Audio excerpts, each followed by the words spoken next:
আসসালামু আলাইকুম রহমতুল্লাহি ওবরকাতুহু। দিন টিভির সম্মানিত দর্শকবৃন্দ, আপনাদের সবাইকে স্বাগত জানাচ্ছি আপনাদের প্রিয় অনুষ্ঠান দিনী সমাধানে। সর্বপ্রথম আমরা আল্লাহ রাব্বুল আলামিনের দরবারে শুকরিয়া আদায় করছি। আল্লাহ আমাদের সুস্থ রেখেছেন এবং আজকে এই প্রোগ্রাম উপস্থিত দিয়েছেন। প্রিয় দর্শকবৃন্দ, আপনারা যারা নিয়মিত আমাদের অনুষ্ঠান দেখেন, আপনারা জানেন এই অনুষ্ঠানটি আমরা সরাসরি সম্প্রচার করি ইউকে স্টুডিও থেকে প্রতি সোমবার এবং মঙ্গলবার। ইউকেটা আমরা 8:30টায়। এবং যেটা বরাবর বলি প্রিয় দর্শকবৃন্দ, এই অনুষ্ঠানটি আমাদের সবার জন্য একটা অপরচুনিটি। আমরা এখান থেকে দিন শিখবো, দিন জানবো, কোরআন হাদিসে আলোচনা শুনবো, আমাদের ইলমকে পরিশুদ্ধ করবো এবং আল্লাহর নৈকট্য অর্জন করার জন্য। প্রিয় দর্শকবৃন্দ, বরাবর মতো আমাদের অনুষ্ঠানে উপস্থিত রয়েছেন আমাদের প্রিয় মেহমান, আমাদের নিয়মিত মেহমান ইমাম খতিব মোহতারাম মুফতি হাসান নুরুজ্জোই সাহেব আজকের গুরুত্বপূর্ণ আলোচনা এবং আপনাদের প্রশ্নের জবাব দেওয়ার জন্য। সো আপনারা যারা প্রশ্ন করতে চান দয়া করে প্রশ্ন করবেন সরাসরি লাইনে। আপনার টিভি স্ক্রিনে নাম্বার দেখতে পাচ্ছেন, স্টুডিও নাম্বার 0235150783। এবং যারা ইমেল করতে চান দয়া করে ইমেল করবেন সংক্ষিপ্ত আকারে dini-samadan@gmail.com অ্যাড্রেসে। প্রিয় দর্শকবৃন্দ, আমরা বেশ কিছু থেকে আলোচনা করছি ইমান নিয়ে, ইমানের বিভিন্ন শাখা প্রশাখা, খুঁটিনাটি বিষয় এবং ইমানের সাথে রিলেটেড আমাদের জীবনের কি আমরা সত্যিকারী ইমানদার কিনা, আমাদের ইমানদার হওয়ার জন্য কী করা দরকার এবং কী জিনিস থেকে আমাদের বিরত থাকা দরকার, এই জিনিসগুলো আমরা আলোচনা করছি প্রতিদিন নিয়মিত। উদ্দেশ্য একটাই যে আমরা যেন সত্যিকারী ইমানদার হতে পারি, আল্লাহর প্রিয় বান্দা হতে পারি। আপনারা প্রশ্ন করবেন এই ব্যাপারে অথবা দিনের যে কোনো বিষয়ে আপনারা প্রশ্ন করতে চান দয়া করে প্রশ্ন করবেন। ইনশাআল্লাহ আমরা চেষ্টা করবো আপনাদের প্রশ্নে জবাব দেওয়ার জন্য।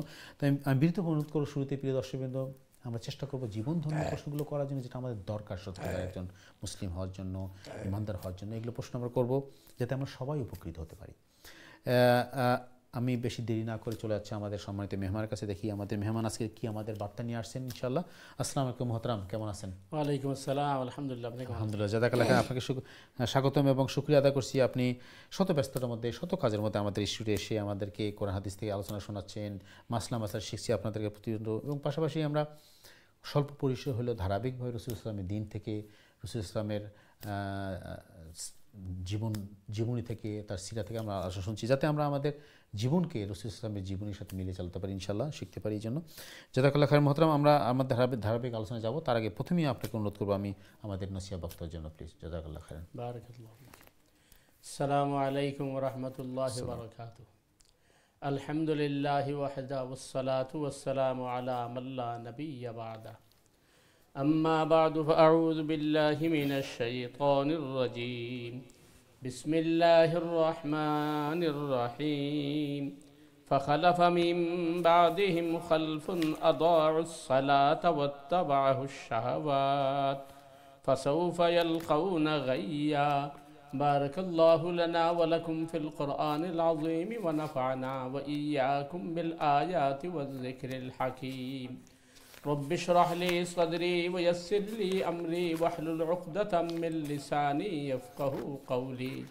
اللهم صل وسلم وبارك على نبينا محمد وعلى آله وأصحابه أجمعين. আলহামদুলিল্লাহ সুম্মা আলহামদুলিল্লাহ। দিন টিভির দর্শক ভিউয়ার ভাই বোনেরা, আমরা আপনাদের প্রিয় প্রোগ্রাম দিনী সমাধান শুরু করতে যাচ্ছি। আল্লাহ সুবহানাহু তাআলা যেন আমাদেরকে তৌফিক দান করেন যাতে আমরা হক কথা বলতে পারি এবং সঠিক জিনিস আমরা জানতে পারি, বুঝতে পারি এবং সঠিকভাবে আমল করতে পারি। সম্মানিত দর্শক ভিউয়ার ভাই বোনেরা, আমি সূরা মারিয়ামের 59 নম্বর আয়াত তেলাওয়াত করেছি। আল্লাহ সুবহানাহু তাআলা ইরশাদ করেছেন, ফাখালাফা মিন বা'দিহিম খালফুন আদাউস সালাতা ওয়াত্তাবাউস শাহাওয়াতি ফাসাউফা ইয়ালকাউনা গাইয়া।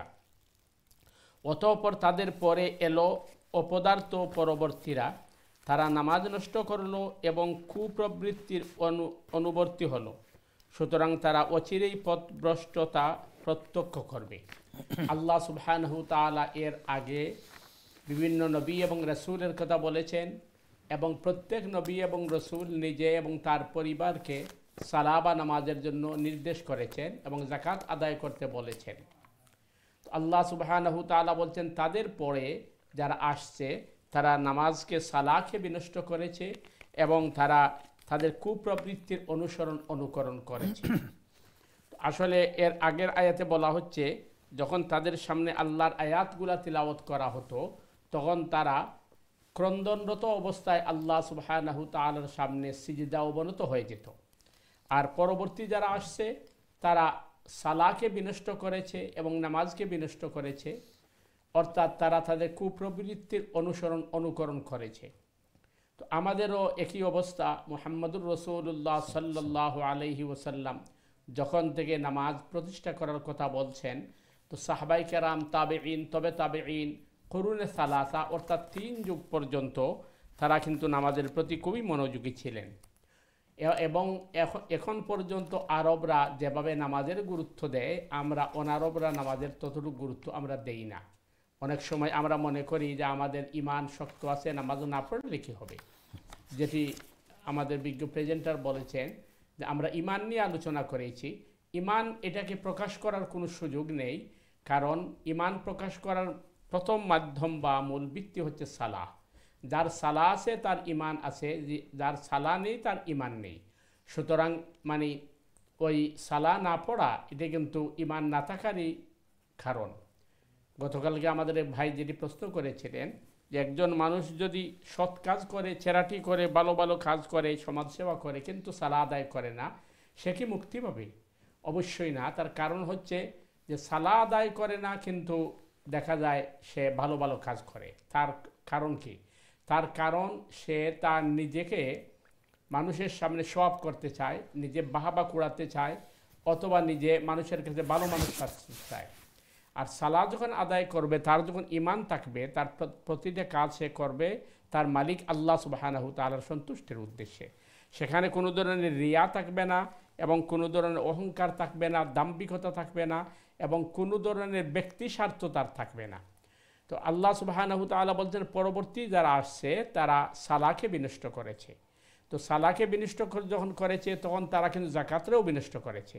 অর্থাৎ তারা চ্যারিটি করেছে তাদের মতো করে, অথবা দান খয়রাত করেছে তাদের মতো করে, অথবা ভালো ভালো কাজ করেছে তাদের মতো করে, কারণ তার তো এই আখিরাতের উপর তার বিশ্বাস নেই। আল্লাহ সুবহানাহু তাআলা সূরা বাকারায় বলছেন, রব্বানা আতিনা ফিদ দুনিয়া ওয়া মা লাহু ফিল আখিরাতি মিন খালাক ওয়া মিনহুম মান ইয়াকুলু রব্বানা আতিনা ফিদ দুনিয়া হাসানাতান ওয়া ফিল আখিরাতি হাসানা ওয়া কিনা আযাবান নার। মানুষ 2 ভাগে বিভক্ত। এক ভাগ মানুষ শুধু দুনিয়া চায়, আখিরাতকে সে বিশ্বাস করে না, অথবা আখিরাত সে কামনা করে না। আর আরেক দল মানুষ তারা বলে, হে আমাদের রব, হে আমাদের পালনকর্তা, হে আমাদের দাতা, আপনি আমাদেরকে দুনিয়া এবং আখিরাতের কল্যাণ দান করুন। ওরাই হচ্ছে সফল কাম। তো যারা শুধু দুনিয়া চায়, আখিরাত চায় না, এতে বোঝা যাচ্ছে তার আখিরাতকে বিশ্বাস করে না। মৃত্যুর পরে যে আবার পুনর্জীবন আছে এবং সেটি আসল জীবন, এটাকে তারা বিশ্বাস করে না, এই জন্য তার আখিরাত চায় না। তো যখন আখিরাত চায় না, তখন তার যে কাজ কর্ম এবং কল্যাণকর কাজ হোক, ভালো কাজ হোক, সৎ কাজ হোক, চ্যারিটি হোক, এই সবগুলোই কিন্তু তাকে দুনিয়াতে হয়তো বাহবা কুড়াতে পারবে, কিন্তু আখিরাতে তার কিঞ্চিত পরিমাণও কোনো লাভ হবে না। কারণ আল্লাহ বলবেন, তুমি তো আখিরাতকে বিশ্বাস করো নাই, আখিরাতকে চাও নাই, তোমার তো সব কিছুই দুনিয়া ভিত্তিক ছিল। সুতরাং সালাহ যদি কেউ প্রতিষ্ঠা না করে বা সালাহ যদি কেউ আদায় না করে, তাহলে তার আখিরাত বিনষ্ট হয়ে যাবে। আর আল্লাহ বলতেন যে সালাহকে বিনষ্ট করেছে, এর মানে তার আখিরাতকে বিনষ্ট করেছে। সুতরাং আমাদেরকে সালাহের প্রতি আমাদেরকে গুরুত্ব দিতে হবে এবং নিয়মিত সালাহ আদায় করতে হবে, এবং সালাহকে রাসূল সাল্লাল্লাহু আলাইহি ওয়াসাল্লাম যেভাবে পড়তে বলেছেন সেভাবেই পড়তে হবে। তার কারণ সালাহ সারা ইমান পরিপূর্ণ হয় না এবং ইমানের বহিঃপ্রকাশ ঘটে না। তো আমরা আশা করছি যে আমাদের দর্শক ভাই বোনেরা এর থেকে আমরা লেসন নিব, শিক্ষা নিব যে সালাহ হচ্ছে ইমানের পরেই সবচেয়ে গুরুত্বপূর্ণ বিষয়, এবং ইমানের বহিঃপ্রকাশের একমাত্র মাধ্যম হচ্ছে সালাহ। এবং আল্লাহ সুবহানাহু তাআলা কোরআনে কারীমে বলেছেন, ইন্নাস সালাতা কানাত আলাল মুমিনিনা কিতাবাম মাওকুতা, নিশ্চয়ই নির্দিষ্ট সময় সালাহ আদায় করা এটা মুমিনদের উপর ফরজ। তো আল্লাহ সুবহানাহু তাআলা আমাদেরকে সালাহ সহ সব ধরনের হুকুকুল্লাহ এবং হুকুকুল ইবাদের প্রতি গুরুত্ব দেওয়ার তৌফিক দান করুক। সুবহানাকাল্লাহুম্মা বিহামদিকা আশহাদু আল্লা ইলাহা ইল্লা আনতা আস্তাগফিরুকা ওয়া আতুবু ইলাইক। ওয়াসসালামু আলাইকুম ওয়া রাহমাতুল্লাহি ওয়া বারাকাতুহু। ওয়ালাইকুম আসসালাম, জাযাকাল্লাহু খায়রান মুহতারাম। সুপ্রিয় দর্শকবৃন্দ, আপনারা যারা এই মুহূর্তে টিভি সেটের সামনে অথবা অনলাইনে আমাদের অনুষ্ঠানে যোগদান করলেন, আপনাদের সবাইকে স্বাগতম জানাচ্ছি। প্রিয় দর্শকবৃন্দ, আপনারা শুনলেন কত গুরুত্বপূর্ণ জিনিস মুহতারাম আমাদের সামনে উপস্থাপন করলে আমাদের তার নিশ্চয় বক্তব্যে।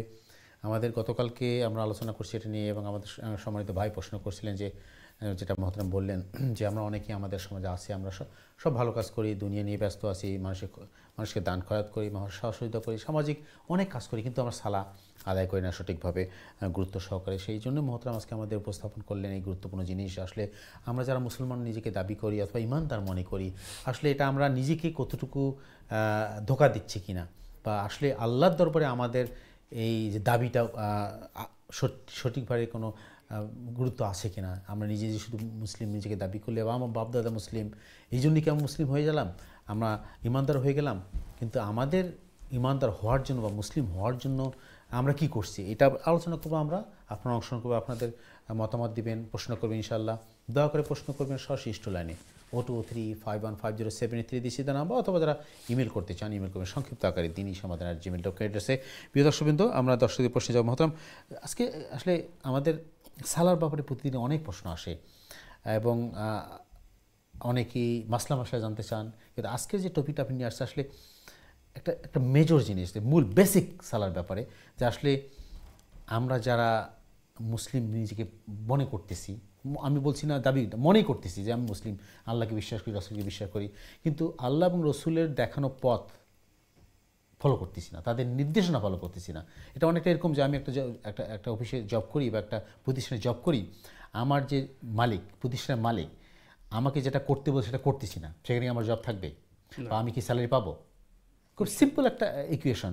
তাহলে আল্লাহ সবাই আল্লাহ রহমান রাহিম, গফুর রাহিম, হয়তো আমরা আল্লাহর কাছে মাপ চাবো যে আল্লাহ মাপ করেন, আমরা মাপ চাইলে আল্লাহ মাপ করি, যিনি আল্লাহ রহমান রাহিম গফুর রাহিম, কিন্তু তার যে নির্দেশ, আপনি সুন্দর আয়াত বললেন যে একজন মুসলিমের উপর ফরজ আদায় করলা, সে যদি ইমানদার নিজেকে দাবি করতে চায়।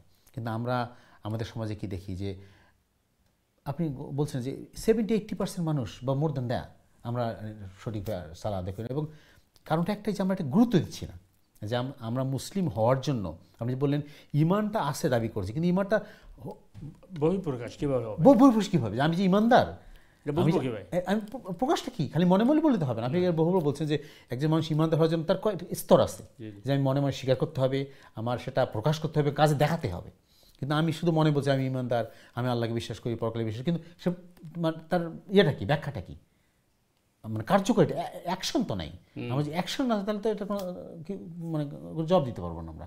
তো প্রিয় দর্শকবৃন্দ, আপনারা প্রশ্ন করবেন, মতামত দেবেন ইনশাল্লাহ। খুবই গুরুত্বপূর্ণ বিষয় মহতরমকে, এই জন্য আমি চেষ্টা করি মহতরম যে আলোচনা শুরু করে আমি একটু চেষ্টা করি একটু বিশদ আলোচনা করার জন্য, মহতরমের কাছে জানার জন্য, যাতে আমাদের যে কনফিউশনগুলো আছে আমাদের দিনের ব্যাপারে বা আমাদের ইবাদতের ব্যাপারে, আমরা এগুলো দূর করে সঠিকটা জানতে পারি এবং আমাদের ভুলগুলো দূর করে সঠিকভাবে আমরা আমাদের ইবাদতগুলো করতে পারি আল্লাহর প্রিয় বান্দা হওয়ার জন্য, রাসূল সাল্লাল্লাহু আলাইহি ওয়াসাল্লামের দেখানো পথ মতে। মতন আপনি যেটা বললেন যে আসলে যদি আমরা সঠিকভাবে সালাহ আদায় না করি, যত ভালো কাজই করি, সে আমি দুনিয়ার সব কিছু ভালো কাজ করি, বেস্ট কাজগুলো করলাম, অনেক মুসলিম যারা তারা তো বহুত বড় ভালো কাজ করতেছে, এবং হয়তো মুসলিমরাও যে কাজটা করে না তারা সেই কাজ করতেছেন। এবং আমরা যারা এই সমস্ত দেশে ওয়েস্টার্ন কান্ট্রি ডেভেলপমেন্টে থাকি, দেখবেন যে এদের স্ট্রাকচারটা, মানে দেশের সামগ্রিক স্ট্রাকচার এমনভাবে তৈরি করছে তারা যে গরিব থাকবে না, তাদেরকে সাহায্য করবে, যার আর্থিক অবস্থা দুর্বল তাকে সরকারভাবে সাহায্য করা হচ্ছে। এটা ইসলামী শিক্ষা অবশ্যই। দেখেন তারা ইসলামের ওই শিক্ষাটাকে নিয়ে প্রয়োগ করতেছে বলেই সমাজে একটা ব্যালেন্স আছে। কিন্তু আমাদের দেশগুলোতে দেখেন গরিবই থাকে, সারা জীবন গরিবই থাকতেছে, যারা ধনী সারা ধনী হতেই আছে, কিন্তু তারা কারণ কি, তারা ইসলামের সেই সিস্টেমটাকে ফলো করতেছে না বা মানতেছে না। তা আমি যেটা জানতে চাই মহতরম, যে আপনি যেটা বললেন যে আমরা সমাজে অনেকেই আছেন, আমরা ভালো কাজ করি, সমাজের মানুষকে সাহায্য করি, হজ করতেছি, যাকাত দিচ্ছি, অনেক ভালো কাজ করতেছি বিভিন্ন রকম, কিন্তু সালার ব্যাপার তো অনীহা। এবার দেখবেন যে সঠিকভাবে সালা আদায় করছি না, অথবা সালার উপরে অন্য আমাদের দুনিয়াবী জিনিসকে বেশি প্রাধান্য দিচ্ছি, গুরুত্ব দিচ্ছি, কিন্তু সালা একটা চলে গেলে এর জন্য এই টাইমটা আমার ফিরে পাবো না, এইটা চলে গেল, মিস হয়ে গেল, একটা কাজা হয়ে গেল। এরকম আমরা বহু বছর নামাজ সালাপ আদায় করছি না, মাসের পর মাস সালা আদায় করছি না। তো এইটার কী হবে, আমাদের এর জবটা কীভাবে দেবো? এবং আমরা যেটা বুঝতেছি না যে সালার গুরুত্বটা, আসলে কি আমরা কি নিজেকে ইমানদার দাবি করতে পারি বা নিজেকে মুসলমান দাবি করতে পারি? দেখেন, প্রথম বিষয় হচ্ছে যে ইমান কাকে বলে। ইমানের মানে তিনটা জিনিসের সমন্বয় ইমান পরিপূর্ণ হয়। ইকরার বিল লিসান, সে মুখ দিয়ে স্বীকার করতে হবে যে আমি ইমানের বিষয়গুলো মানি, যদি তার মুখ দিয়ে স্বীকার করার ক্ষমতা থাকে। একজন যদি বোবা থাকে তখন তার উপর ইঙ্গিত যথেষ্ট। আল্লাহ রসুল সাল্লাল্লাহু আলাইহি ওয়াসাল্লামের কাছে একজন দাসী কিনে আসা হচ্ছে, আল্লাহ রসুল সাল্লাল্লাহু আলাইহি ওয়াসাল্লাম জিজ্ঞেস করেছেন আইন আল্লাহ, আল্লাহ কোথায় থাকেন? তখন ওই দাসী আঙ্গুল দিয়ে উপর দিকে দেখাইছে। তাহলে আল্লাহ রসুল বলেছেন যে সে মুমিন, কারণ সে বোবা ছিল। তো যদি আপনার মানে এই অক্ষমতা না থাকে তাহলে আপনি স্বীকার করতে হবে যে আমি ইমানের বিষয়গুলো বিশ্বাস করি। এরপরে বলা হচ্ছে তাসদিক বিল লিসান, জিনান, অন্তর দিয়ে বিশ্বাস করতে হবে। মুখ দিয়ে স্বীকার করেছে এবং আমলও করেছে, কিন্তু অন্তরের মধ্যে নেই। এটা আপনি এটাকে ঘটনা বলছেন যে রাসূল মানে অনেকে মুনাফিক, হ্যাঁ, এটা তারা বাইরে দেখাচ্ছে যে আমি আসিয়া রাসূলের সাথে আসি আল্লাহর বান্দা, কিন্তু ভেতর ভেতর তারা এটা মুনাফিক। জি। আর ইকরার বিল লিসান, তাসদিক বিল জিনান, আমল বিল আরকান। এরপরে প্র্যাকটিক্যালি সে ইসলামের বিষয়ে আমল করতে হবে যাতে প্রমাণিত হয় সে যে মুমিন। এখন সে আমল করলো না কিন্তু ইমানদার দাবি করে বসলো, এটা হচ্ছে ফাসিক, ফিস্ক, কবিরা গুনাহ বা ফিস্ক করা। এখন মনে করেন একজন মানুষ বলছে যে আমি খুবই ভালো মানুষ, আমি যে ভালো মানুষ আমি তো এটা প্রুফ করতে হবে। তো মুমিন হওয়ার জন্য তাকে অবশ্যই প্রুফ করতে হবে, এবং এর প্রথম কাজ হলো যে সালাহ কায়েম করা। আর বাকি যেগুলো আছে এগুলো তো সে করবেই। এখন যদি সে সালাহ কায়েম না করে তাহলে তার নাম আবদুল্লাহ হোক, আব্দুর রহমান হোক, অথবা আলিমুদ্দিন হোক, এই নামে সে মুসলিম সমাজে, হয়তো আমাদের সমাজে মুসলিম হিসেবে পরিচিত হবে, কিন্তু আল্লাহর লিস্টে কিন্তু সে মুমিন হিসেবে থাকবে না। এই জন্য আমাদেরকে প্রথমেই কি করতে হবে যে ইসলামের সব বিষয়গুলাকে আমার সামর্থ্য অনুযায়ী আমি পালন করতে হবে আর চেষ্টা করতে হবে। আর মানুষ যদি মনে করেন ইসলামের বিষয়গুলো পালন না করে, যেটা বলা হচ্ছে যে পরবর্তী যারা আসছে এরা সালাহকে বিনষ্ট করেছে, সালাহ বিনষ্ট করার মাধ্যমেই সে কিন্তু আমি আমার একটা আমার পয়েন্ট আছে। আপনি বলছিলেন আপনার প্রথমে যে সালাহ বিনষ্ট কারা করতেছে এবং আল্লাহ বলছেন, আমরা একটু আলোচনা আসবো, তার আগে একটু আমি প্রশ্ন নিয়ে আসি ইনশাল্লাহ, এরপর আমার আলোচনা ফিরে। প্রিয় দর্শকবৃন্দ, আপনারা প্রশ্ন করবেন, মতামত দেবেন, আমরা আলোচনা পাশাপাশি করবো ইনশাল্লাহ, যাতে আমাদের জিনিসগুলো ক্লিয়ার হয় এবং আমরা বুঝতে পারি আসলে একজন মুসলিম হিসাবে, ইমানদার হিসাবে আমাদের কী করণীয় দরকার, কী করা দরকার। আমি চলেছি আমাদের সম্মানিত দর্শকের কাছে, দেখি। সম্মানিত দর্শক, আসসালামু আলাইকুম, আপনাকে স্বাগত আমাদের অনুষ্ঠানে। আপনার প্রশ্ন করুন প্লিজ। আসসালামু আলাইকুম। ওয়ালাইকুম সালাম ওয়া রাহমাতুল্লাহ। জি ভাই, কেমন আছেন? আপনারা ভালো আছেন? আলহামদুলিল্লাহ। জি, আপনার কি প্রশ্ন বলেন? আচ্ছা, আমি একটা প্রশ্ন করতাম স্যার। জি। উমরাত গেলে তওয়াফ শেষে যে 2 রাকাত নামাজ মুকামে ইব্রাহিমের করে দিয়ে ইয়া পড়েন, এই নামাজটা নিয়ত কিলা করেন আর কি রকম পড়তে হয় একটা একটু বুঝিয়ে বলুন। আচ্ছা, ঠিক আছে, বুঝতে পারছি ভাই আপনার প্রশ্ন। আর কোনো প্রশ্ন আছে আপনার? জি না। জি, জাযাকাল্লাহ খাইরান। জি মহতারাম, প্লিজ।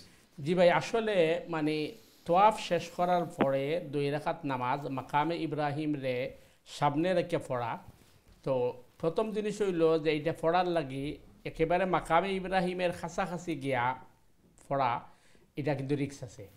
কারণ আপনি যখন ওই নামাজটা আদায় করবা তখন তোয়াফ চলবো অনবরত। তো তোয়াফের সময় অনেক সময় নামাজও দাঁড়ানোর পরে দেখা যায় যে কেউ বাড়ি যায়, অথবা আপনার নামাজের মধ্যে ডিস্টার্ব হইব, অথবা তোয়াফকারীর মাঝে ডিস্টার্ব হইব, অথবা আরেকটা জিনিস হইব যে নামাজও আপনি দাঁড়াইছেন, দেখছেন হয়তো 2 লাইন তোয়াফের মাঝে চলে, আপনি এর পিছনের লাইনে গিয়ে দাঁড়াইছেন, কিন্তু আপনি 1 রাকাত পড়তে পড়তে দেখা যাইব যে তোয়াফের যারা তোয়াফকারী আর লাইন বাড়িয়েছে, তখন নামাজের মধ্যে একটা মানে আপনার ভয় কাজ করে যে তোয়াফকারীরা নিয়ে আমার উপর দিকে উঠে যায় অথবা কোনো প্রবলেম হয়। এর লাগে উচিত হইল যে একটু দূরই গিয়া নামাজ আদায় করা, যাতে মানে আপনার নামাজের মাঝে কোনো ব্যাঘাত না ঘটে এবং তোয়াফকারীরও কোনো অসুবিধা না হয়। এতে গিয়ে যদি দেখা যায় মাতাব বলতে যে আপনার যেখানে তোয়াফ করা হয় সারা মাঠই যদি দেখা যায় যে তোয়াফকারী হলে মানে কি হয়ে গেছে, আপনার ফিল আপ হয়ে গেছে, তাইলে আপনি হারমের ভিতরে গিয়েও আপনি নামাজ আদায় করতে পারবা, কোনো অসুবিধা নাই। তো এই নামাজ আপনি কইছেন যে নিয়ত কিভাবে করতে হয়। নিয়ত সাধারণত আমরা যেটা বুঝি যে নামাজের আগে আমরা মুখ দিয়ে কথা কই যে আল্লাহ আমি 4 রাকাত ফরজ নামাজ পড়লাম, অথবা 2 রাকাত নফল পড়লাম, অথবা আমি 3 রাকাত ভিতরের ওয়াজিব পড়লাম। এই ধরনের মুখ দিয়ে খাওয়া এটা কিন্তু শর্ত নাই। আপনি তোয়াফ শেষ করার বাদে আপনি কিন্তু মেন্টালি এমনিই প্রস্তুত হয়ে গেছেন যে তোয়াফের বাদে 2 রাকাত নামাজ পড়তে হয়, তো আপনি আল্লাহু আকবার হইয়া নামাজ শুরু করে দিবা আর এই 2 রাকাত নামাজ আদায় করবা। আপনার মাইন্ডও কিন্তু সেট আপ হয়ে গেছে যে আমি তোয়াফের বাদের নামাজ পড়লাম, সুতরাং এটার লাগে আর আলাদা মুখ দিয়ে খাওয়ার দরকার নাই। আপনি আল্লাহু আকবার হয়ে নামাজ শুরু করে দিবা, এবং হাদিসও আইছে যে রসুল করিম সাল্লাল্লাহু আলাইহি ওয়াসাল্লাম ম্যাক্সিমাম সময় তোয়াফের বাদে যে 2 রাকাত নামাজ পড়ছেন এই নামাজের মধ্যে প্রথম রাকাত সূরা ফাতিহার পরে কুল ইয়া আইয়ুহাল কাফিরুন পড়ছেন আর দ্বিতীয় রাকাত কুল হুয়াল্লাহ পড়ছেন। তার কারণ হইল এই 2 সূরার মধ্যে তাওহীদের কথা হইছে, শিরকের বিরুদ্ধে হইছে। সুতরাং এই 2 সূরা দিয়ে পড়া উত্তম, কিন্তু এই 2 সূরা ছাড়াও অন্য কোনো আয়াত দিয়া বা অন্য কোনো সূরা দিয়ে যদি পড়েন তো নামাজ হয়ে যাব, কোনো অসুবিধা নাই।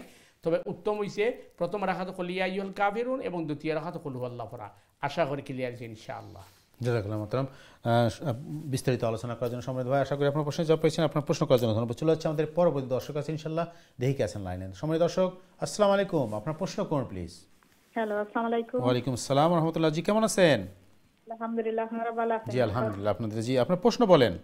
আমার একটা প্রশ্ন আছে সবার কাছে। জি বলেন। ফজরের নামাজ যদি আস্তা কোনো সময় যদি খাজা হয়ে যায়, তে জোহরের আগে যে যদি খাজা আমি আদায় করি, তে 4 রাকাত সুন্নত আর ফরজ পড়া লাগে না, খালি ফরজ পড়লে আদায় হয়ে যায়। আচ্ছা জি ঠিক আছে, আপনার প্রশ্ন বুঝতে পারছি আপনার। জি ধন্যবাদ আপনার প্রশ্নের জন্য। জাযাকাল্লাহ। আপনি টিভিতে অনুষ্ঠান দেখতে থাকুন ইনশাআল্লাহ। জাযাকাল্লাহ। জি মোহতারাম প্লিজ। জি বলুন। আসলে প্রথমত হইল যে আমরা নামাজ ইচ্ছাকৃতভাবে যাতে কাজা না হয় এই চেষ্টা করতে হইব, কিন্তু মানুষ হিসাবে ওইতে পারে হয়তো অসুখের কারণে অথবা কোনোদিন ঘুম ভাঙছে না, যদি নামাজ কাজা হয়ে যায় তাহলে তার পড়ার উত্তম টাইমটা হইল যেহেতু সূর্য ওঠার পরে ইশরাক এবং সালাতুদ দুহা পড়া হয়, এই অর্থাৎ দুপুর আওয়ার আগে। দুপুর আওয়ার আগে আগে এক কথা ঘুম থেকে যখনই আমরা ঘুম থেকে উঠছেন তখনই ফ্রেশ হইয়া অজু করিয়া সাথে সাথে ফজরের নামাজ পড়ে নেওয়া উত্তম। এবং আর এই নামাজের লাগে আপনি যেটা কইছেন যে এই শুধু ফরজ পড়া হইতো না, সাথে সুন্নতও পড়া হইতো, উত্তম হইব আপনি প্রথমে 2 রাকাত সুন্নত পড়লা আর এরপরে ফরজের আদায় করলা। তাই লাভ হইব দুইটা। একটা হইল হাদিসের মধ্যে আইছে আমরা 5 ওয়াক্তের মধ্যে যত সুন্নত পড়ি এর মধ্যে সবচেয়ে গুরুত্বপূর্ণ সুন্নত হইল ফজরের সুন্নত।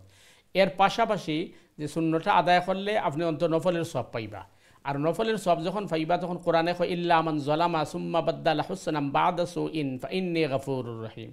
তোমরা যখন কোনো অন্যায় করে দিছো অথবা কোনো গুনার কাম করে দিছো, এরপরে বেশি বেশি যখন তোমরা নফল ইবাদত করছো, জিকির আজকার করছো, তসবিহ তাহলিল করছো, তখন আল্লাহ তোমরা মন্দটারে বালা দিয়ে পরিবর্তন করে দিবা। এই হিসাবে সুন্নত সহ পড়িয়ে নেওয়া উত্তম। আশা করি ক্লিয়ার হয়েছে। জাযাকাল্লাহ বোন, আপনার সুন্দর প্রশ্ন, ধন্যবাদ। মোহতারাম আমরা সালার নিয়ে আলোচনা করছিলাম শুরুতেই, যে সালার গুরুত্ব নিয়ে। ধন্যবাদ বোনকে। যে আসলে আমাদের অনেকেই, আমরা তো মানুষ, আমাদের সমস্যা থাকে অনেক, আমরা অনেক সময় সালা মিস করে ফেলি বা পড়ার মতো অবস্থা থাকে না অনেক সময়।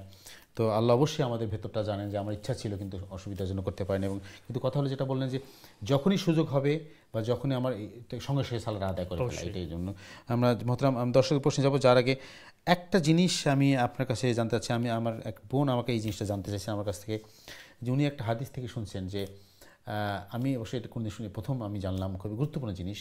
যে উনি বলছেন যে আমাদের এই যুগে আমরা, আমাদের ভাই বোনরা আছেন, আমাদের ভাই বোনের সম্পর্ক থাকে অনেক সময় আমাদের মধ্যে নিজের মধ্যে বিরোধ হয়, ঝগড়াঝাটি হয়, আবার মিল হয়। কিন্তু উনি বলছেন যে মারা যাওয়ার পরে পরকালে আমাদের স্বামী স্ত্রীর সাথে দেখা হতে পারে, বাবা মার সাথে দেখা হতে পারে, আত্মীয় স্বজনের দেখা হতে পারে, কিন্তু ভাই ভাইয়ের সাথে বা ভাই বোনের সাথে দেখা হবে না। এটা উনি শুনছি, উনি শুনে খুব ব্যথিত যে হ্যাঁ আমার ভাইয়ের সাথে দেখা হবে, একই মানের সন্তান, একই বাপের সন্তান, ভাইয়ের সাথে দেখা হবে না কেন, বোনের সাথে দেখা হবে না কেন, এটা কেন? এটা কি সঠিক? হাদিসটা কি সঠিক না? একটু যদি জানাতেন প্লিজ। এই বিষয়টা বেশ কয়েকদিন যাবৎ কিন্তু খুব ভাইরাল হয়েছে, এবং এর আগেও কিন্তু আমরা এটার উত্তর দিয়েছি। মানে এটা কে বলেছেন, কিভাবে বলেছেন, কোথায় বলেছেন, সে বিষয়টা কিন্তু আমরা জানি না। তো যতটুক আমরা মানে তথ্য নিছি, এটা হইতে পারে এটা যে কোরআনে কারীমের মধ্যে আইছে ইয়াউমা ইয়াফিরুল মারউ মিন আখিহি ওয়া উম্মিহি ওয়া আবিহি ওয়া সাহিবাতি ওয়া বানি। এই আয়াতের মধ্যে হাসরের দিনের ভয়াবহতা উল্লেখ করা হয়েছে। ভাই বাইর থেকে পলায়ন করবে, বোন বাইর থেকে পলায়ন করবে, মা সন্তান থেকে পলায়ন করবে, সন্তান মা থেকে পলায়ন করবে, বন্ধু বন্ধু থেকে পলায়ন করবে, এবং এই এক বন্ধু আর বন্ধু থেকে পলায়ন। এর হাসরের ভয়াবহতা। তো এইটা কয়েকটা কারণ লেখা হয়েছে। একটা একটু সরি, আমি আমরা চেষ্টা করব বিস্তার দরকার আছে মনে হয়, কারণ জিনিসটা আমাদের ক্লিয়ার হওয়া দরকার। আমরা চেষ্টা করব আলোচনা করার জন্য। তার আমরা দর্শকের প্রশ্ন নিয়ে আসি ইনশাআল্লাহ। ধন্যবাদ। সময় দর্শক আসসালামু আলাইকুম, আপনার প্রশ্ন করুন প্লিজ। হ্যালো, আসসালামু আলাইকুম। আমি একদিন আপনার কাছে আরেকটা কোয়েশ্চেন আমি হুজুরের কাছে জিজ্ঞাসা করতাম। জি বলেন। প্রশ্ন ছিল, আমি খসন নামাজে আমি এখানে গেছিলাম লুটন, আমরা ব্রাসু লুটন সবকা দুলবাট আমার অজু আছিল জহরের নমাজ অজু আমি করিয়া গেছিলাম গর্তনে তো হিনো গিয়া আমি 5টার সময় আকিল খসর পড়ছি জহরের নমাজ বাট হিনো জানি না কোন সময় আসর রক্তা ইয়া হামাইছে তারা রেজিকা করছিলাম তারা সঠিক টাইম কইতা পারছে না আমি পড়ে লইছি খসর আকিল তে আমার মনের মাঝে সন্দেহ হয়েছে যে নামাজ কিতা খসরটা আদায় হয়েছে নি না আমি হিব্বারে গেন একটা খাজা করতাম জোহরের। আচ্ছা, জোহরের নামাজ আপনি ওখানে যেয়ে পড়ছেন? জি জি পড়ছি বাট আকিল হিনো আমার কাছে লাগছে যে আসরের ওয়াক্ত ইয়া হামাই গেছে ফাস্টা কত। এবার বুঝতে পারছি আপনার প্রশ্ন। ধন্যবাদ আপনাকে প্রশ্ন করার জন্য, জাযাকাল্লাহ খাইরান। সম্মানিত দর্শকবৃন্দ, আসলে যেটা আমরা বলি আমার নিজেকে ভালো লাগছে যে আমাদের সম্মানিত দর্শকরা সালার ব্যাপারে খুবই কনসার্ন, তারা অনেক সালার প্রশ্ন করেন, আমাদের এগুলো জানা দরকার আসলে। এবং একজন ভাই একজন বোন যদি সালার ব্যাপারে প্রশ্ন করে জানতে চান, তার প্রশ্নটা জানার জন্য আমরা যারা বসে আছি টিভিতে সামনে দেখতেছি তারাও শুনে যদি উপকৃত হন, এর সবটা যারা প্রশ্ন করছেন তারাও পেয়ে যাবেন ইনশাআল্লাহ। জাযাকাল্লাহ মোহতারাম। এটা আপনি বলছেন যে কেউ যদি প্রশ্ন করে জানার জন্য এবং তার এই প্রশ্ন পরিপ্রেক্ষিতে আপনি যখন উত্তরটা দেন, যারা শুনছি তারা উপকৃত হলে সেই সবটা যে প্রশ্ন করছেন উনি পাবেন ইনশাআল্লাহ। জাযাকাল্লাহ খাইরান। প্রিয় দর্শকবৃন্দ, আমরা আলোচনা করবো আবারও আপনার প্রশ্নের জবাব দেবো ইনশাআল্লাহ। আপনার একটু লাইনে থাকবেন, তার আগে আমরা ছোট্ট একটি বিরতি যাও। প্রিয় দর্শকবৃন্দ, বিরতির পর আবারও ফিরে আসছি ইনশাআল্লাহ, ততক্ষণ আমাদের সাথেই থাকুন। আসসালামু আলাইকুম রহমতুল্লাহি ওয়া বারাকাতুহু।